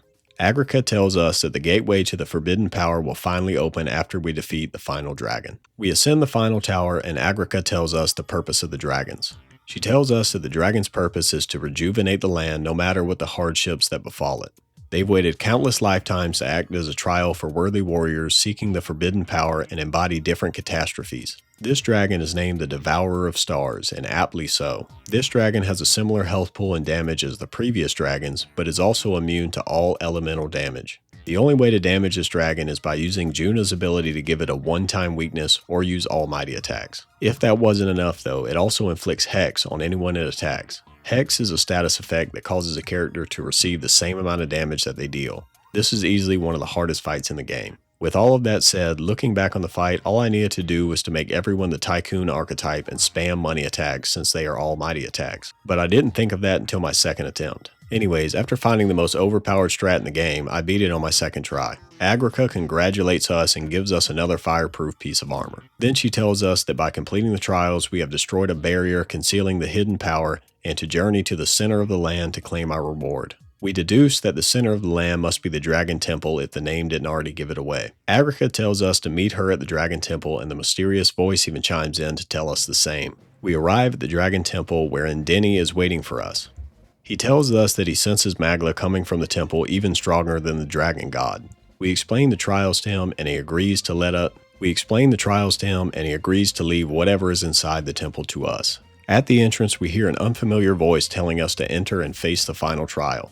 Then we hear Agrica's voice pleading for us to leave while we can. She tells us that the entity inside has changed and turned into a calamity. Well, we definitely have to see what it is now, so we decided to face the final trial. We make it to the altar and we tell Agrica we came because we were worried about her, which is kinda cute, because it's probably the first time in centuries that someone has truly cared about her. When suddenly a corrupted version of us appears and offers us death. Agrica tells us that this is the most powerful dragon in existence who served the heroes of Eld. The dragon tells us that it is basically anxiety personified. This dragon's name is the Elegy of the Soul. This fight is a doozy, but very interesting. Basically every turn it will change into a different archetype and its strengths and weaknesses will change with it.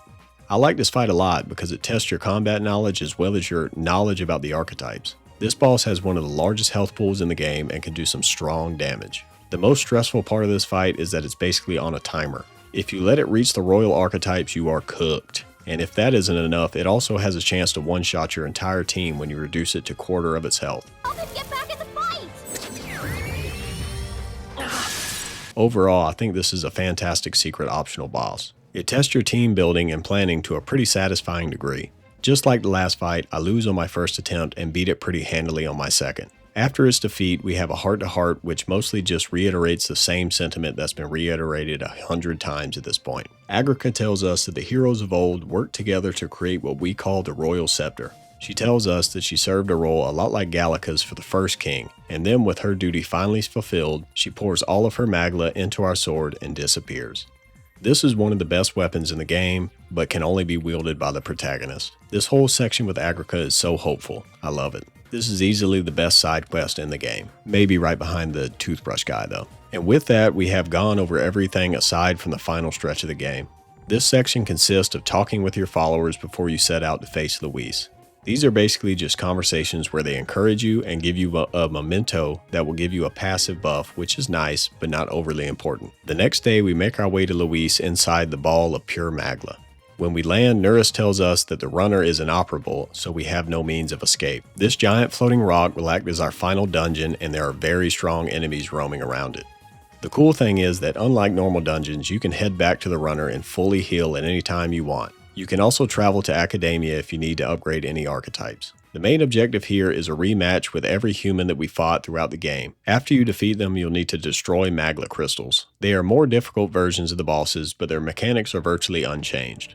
I obviously would have preferred to fight new bosses, but I don't hate them reusing assets here. After you defeat each human, you'll be rewarded with an in-game weapon for every class, which is really nice on your first playthrough. I'm not going to go over all the bosses because they're just reskins, so I'll just skip them. I will also admit that I lied about defeating all the dragons because there is one more to fight. This is the Red Scale Apocalypse Dragon. You can only fight this dragon in New Game Plus by interacting with a book in Academia. This dragon has no gimmicks and no weaknesses. He's just a beefy boy. This is supposed to be a real challenge, but honestly, he just has an insane amount of health. Even with a less than ideal team, I beat it pretty easily. If you continually buff your team's evasion, he kind of just becomes a joke because every time he misses, he loses his turn icons. Overall, if you aren't at an insane level deficit, you should be alright. After we defeat the dragon, Moore tells us that we were just standing there staring at the book. He tells us that we just read the Book of Apocalypse, a book that was written to destroy the world. He tells us that the dragons have destroyed the world in the past. Basically, what we just fought was the true form of dragon at its full power. Then we are awarded with a charm called Gaius Regalia, which fully restores MP and HP after a battle, which is kind of lackluster at the end of the game. It would have been really cool to have 50 hours ago though. After all of that, we ride a rock to Luis. We ask him if his motivation is purely revenge. He tells us that nobles alone cannot cause the genocide of an entire race. He explains that society as a whole would have to be ignorant enough to let that happen. Luis says he resented the Elden Village for keeping the true history away from the rest of the world. Then one day the king came and gave him a dream of a better world where people weren't separated by tribes. Luis's main motivation is to rid the world of all injustice. That should sound pretty familiar because it's very similar to our motivation. I believe this game is portraying two very different interpretations of an idealistic world. Luis wants to end injustice through death and destruction, whereas we want to end injustice through understanding and peace. Luis's worldview is distorted by hate and trauma, but ours is strengthened by hope for the future. There is no peaceful resolution for two people who sternly divided in worldview. The only thing left to do is fight. Luis uses the Royal Scepter to summon his archetype and challenge us. Then he gives a pretty sick monologue, honestly.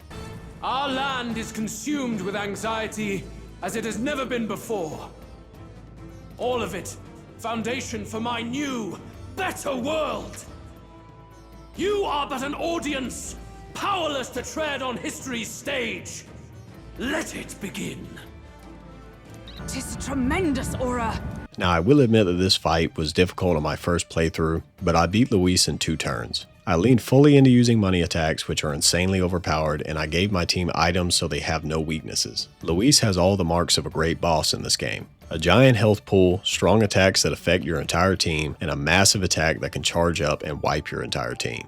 I will also add that I did grind to max level to get an achievement, so this definitely made this fight much easier. Anyways, Luis goes down, and with a final ditch effort, he flees to his gauntlet runner. We rush back to the runner, and Nurus tells us that we have just enough power to go after Luis. This next section is a very well animated last stand against a horde of humans. The members of our group decide to hold off the humans while we go after Luis. This cutscene gets a 10 on presentation, and to be honest, I wasn't sure if the game was going to randomly kill everyone off. Spoiler alert, nobody dies, but they really sell every character's death here. I mean, I've watched actual anime that have worse animation than this game. With our team's combined effort, we make it to Luis's runner and confront him. Luis asks us one final question. Do we wish to stop him, or do we wish to be king? Once again, this choice doesn't matter, but I actually don't mind this one. After another monologue, Luis ascends to his final form and casts a spell from earlier against us. It becomes too strong for us though, so we literally rip out our own heart. Do I even need to say it? This is awesome.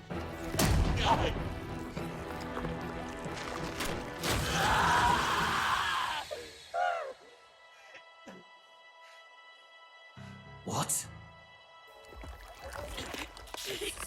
Stop. Before we can truly die, we grab a hold of the book and are transported to Academia. Moore tells us that he saved us and informs us that Academia exists outside of reality, which was heavily hinted at. Next though, he tells us that our whole journey has been a fantasy and none of it was real. Moore then reveals that the world we have been reading about is the real world. We are skeptical though, and Gallica calling to us only makes our skepticism grow. And I just have to say, I love this section. It is the second main reason that I decided to make a video about this game. It's revealed that Moore is actually the king, or at least he is a being of pure magla created by the king like we were. This twist absolutely blindsided me, even though it was set up so well. After the king died, his memories were slowly being transferred to Moore, and after Moore regained all of his memories, he tried to keep us safe because we are his son. This whole section of him showing us an illusion and trying to convince us it's the real world is his way of trying to right the wrongs of the past and protect his son. It's pretty beautiful. One of the best twists I've seen in a while. And like I said, we were given the blueprint for this exact situation with our own character and I still never saw it coming. Anyways, glazing session over. We don't buy into Moore's fantasy and decide to leave and defeat Luis. This causes us to fight Moore, but it's not meant to be a challenge. It's just his last attempt at trying to stop us from dying. But it's obvious that he isn't really trying to hurt us. Ultimately, Moore sees that he should support us and tells us he will give his life to support us. This is the end of Moore. He could only live while the real king lived, so he is slowly fading out of existence. The next time we leave Academia, Moore will disappear. We leave Academia for the real final confrontation with Luis. When we wake up, we find the members of our team alive and well. Then Luis shows himself and we have one last back and forth, reiterating ourselves for the 200th time before the final fight begins. Luis transforms into a gargantuan three-faced human. This design is awesome. In my opinion, this is what a final boss fight should be. The gimmick of this fight is that each of his three faces has their own health bar. One face will use debuffs on us, one face will attack, and one will cast buffs on the other faces. There is also a sacrifice that will show up in one of their mouths that you have to destroy before the end of the turn or they will regain health. I also just found out while writing the script that there is a secret boss fight if you don't break any of the crystals in the previous section. I would have absolutely fought it, but like I said, I didn't know it existed until right now. So sorry for that, but the wiki says it's just a harder version of the final boss. Anyways, the fight was extremely difficult on my first playthrough, but like I said, the money attacks are overpowered so it goes down easily. After defeating all of the faces, Luis will take over the middle face and resulting in a second phase. This is about the same as the first, but Luis does have some unique mechanics. He will take aim at a character and will cause them to die on the next turn. What you're supposed to do here is switch out whatever character he is aiming at. Like I said though, we are overpowered so I don't think he ever got the chance. Luis finally falls. Just as he falls, dawn breaks, bringing the day of the hero. Then Luis comes back and we get a cutscene where we finally wield the royal magic and take down Luis once and for all.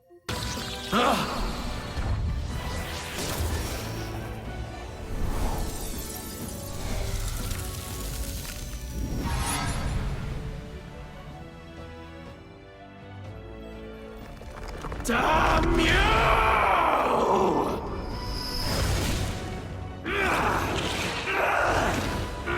We acquire the king's archetype and slice Luis in two. The royal scepter disintegrates and we go to Moore's perspective as he turns into the king and we get a touching reunion between the king and his wife. The next thing we see is the king announcing us as the new king. Then we are flashed to coronation day. We get a pep talk from our friends and head out to address our subjects.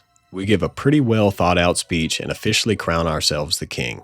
Most games would just end here, but we flash forward a year to see us shopping in the market and talking to citizens at the Hush Honeybee Inn. I love stuff like this. Later on, you get to see everyone in your group taking on a role to help us rule. There isn't too much to say about this section really. I think it's just a great touch to see how the kingdom feels about our rule and how our group is doing. After we gain control of our character, we get to have a conversation with our followers. These conversations boil down to them telling us what they're doing now and reminiscing on our past adventures. After that though, we go to the Grand Cathedral and talk with Maria. She's as cute as ever and she tells us that everyone seems to be having more fun than before. Later we find ourselves in the Gauntlet Runner planning an adventure. The whole gang arrives and we set off. It's a cute ending and a great one for this game. Like I said, this was my first JRPG and I absolutely loved it. Except for a few spots, the writing was very well done. Luis was a fantastic villain, and the followers were a joy to be around. This game truly does feel like a grand adventure with so many twists and turns that keep you guessing. If all the Atlas games are up to this quality, I'll have to check them out. So that was Metaphor Refantazio, an anime game that really blew me away. This video took forever to make, so if you stayed this long, thank you. If you have any other games you'd like for me to make a video on, put them in the comments. If you liked the video, like and subscribe, and once again, thank you for watching.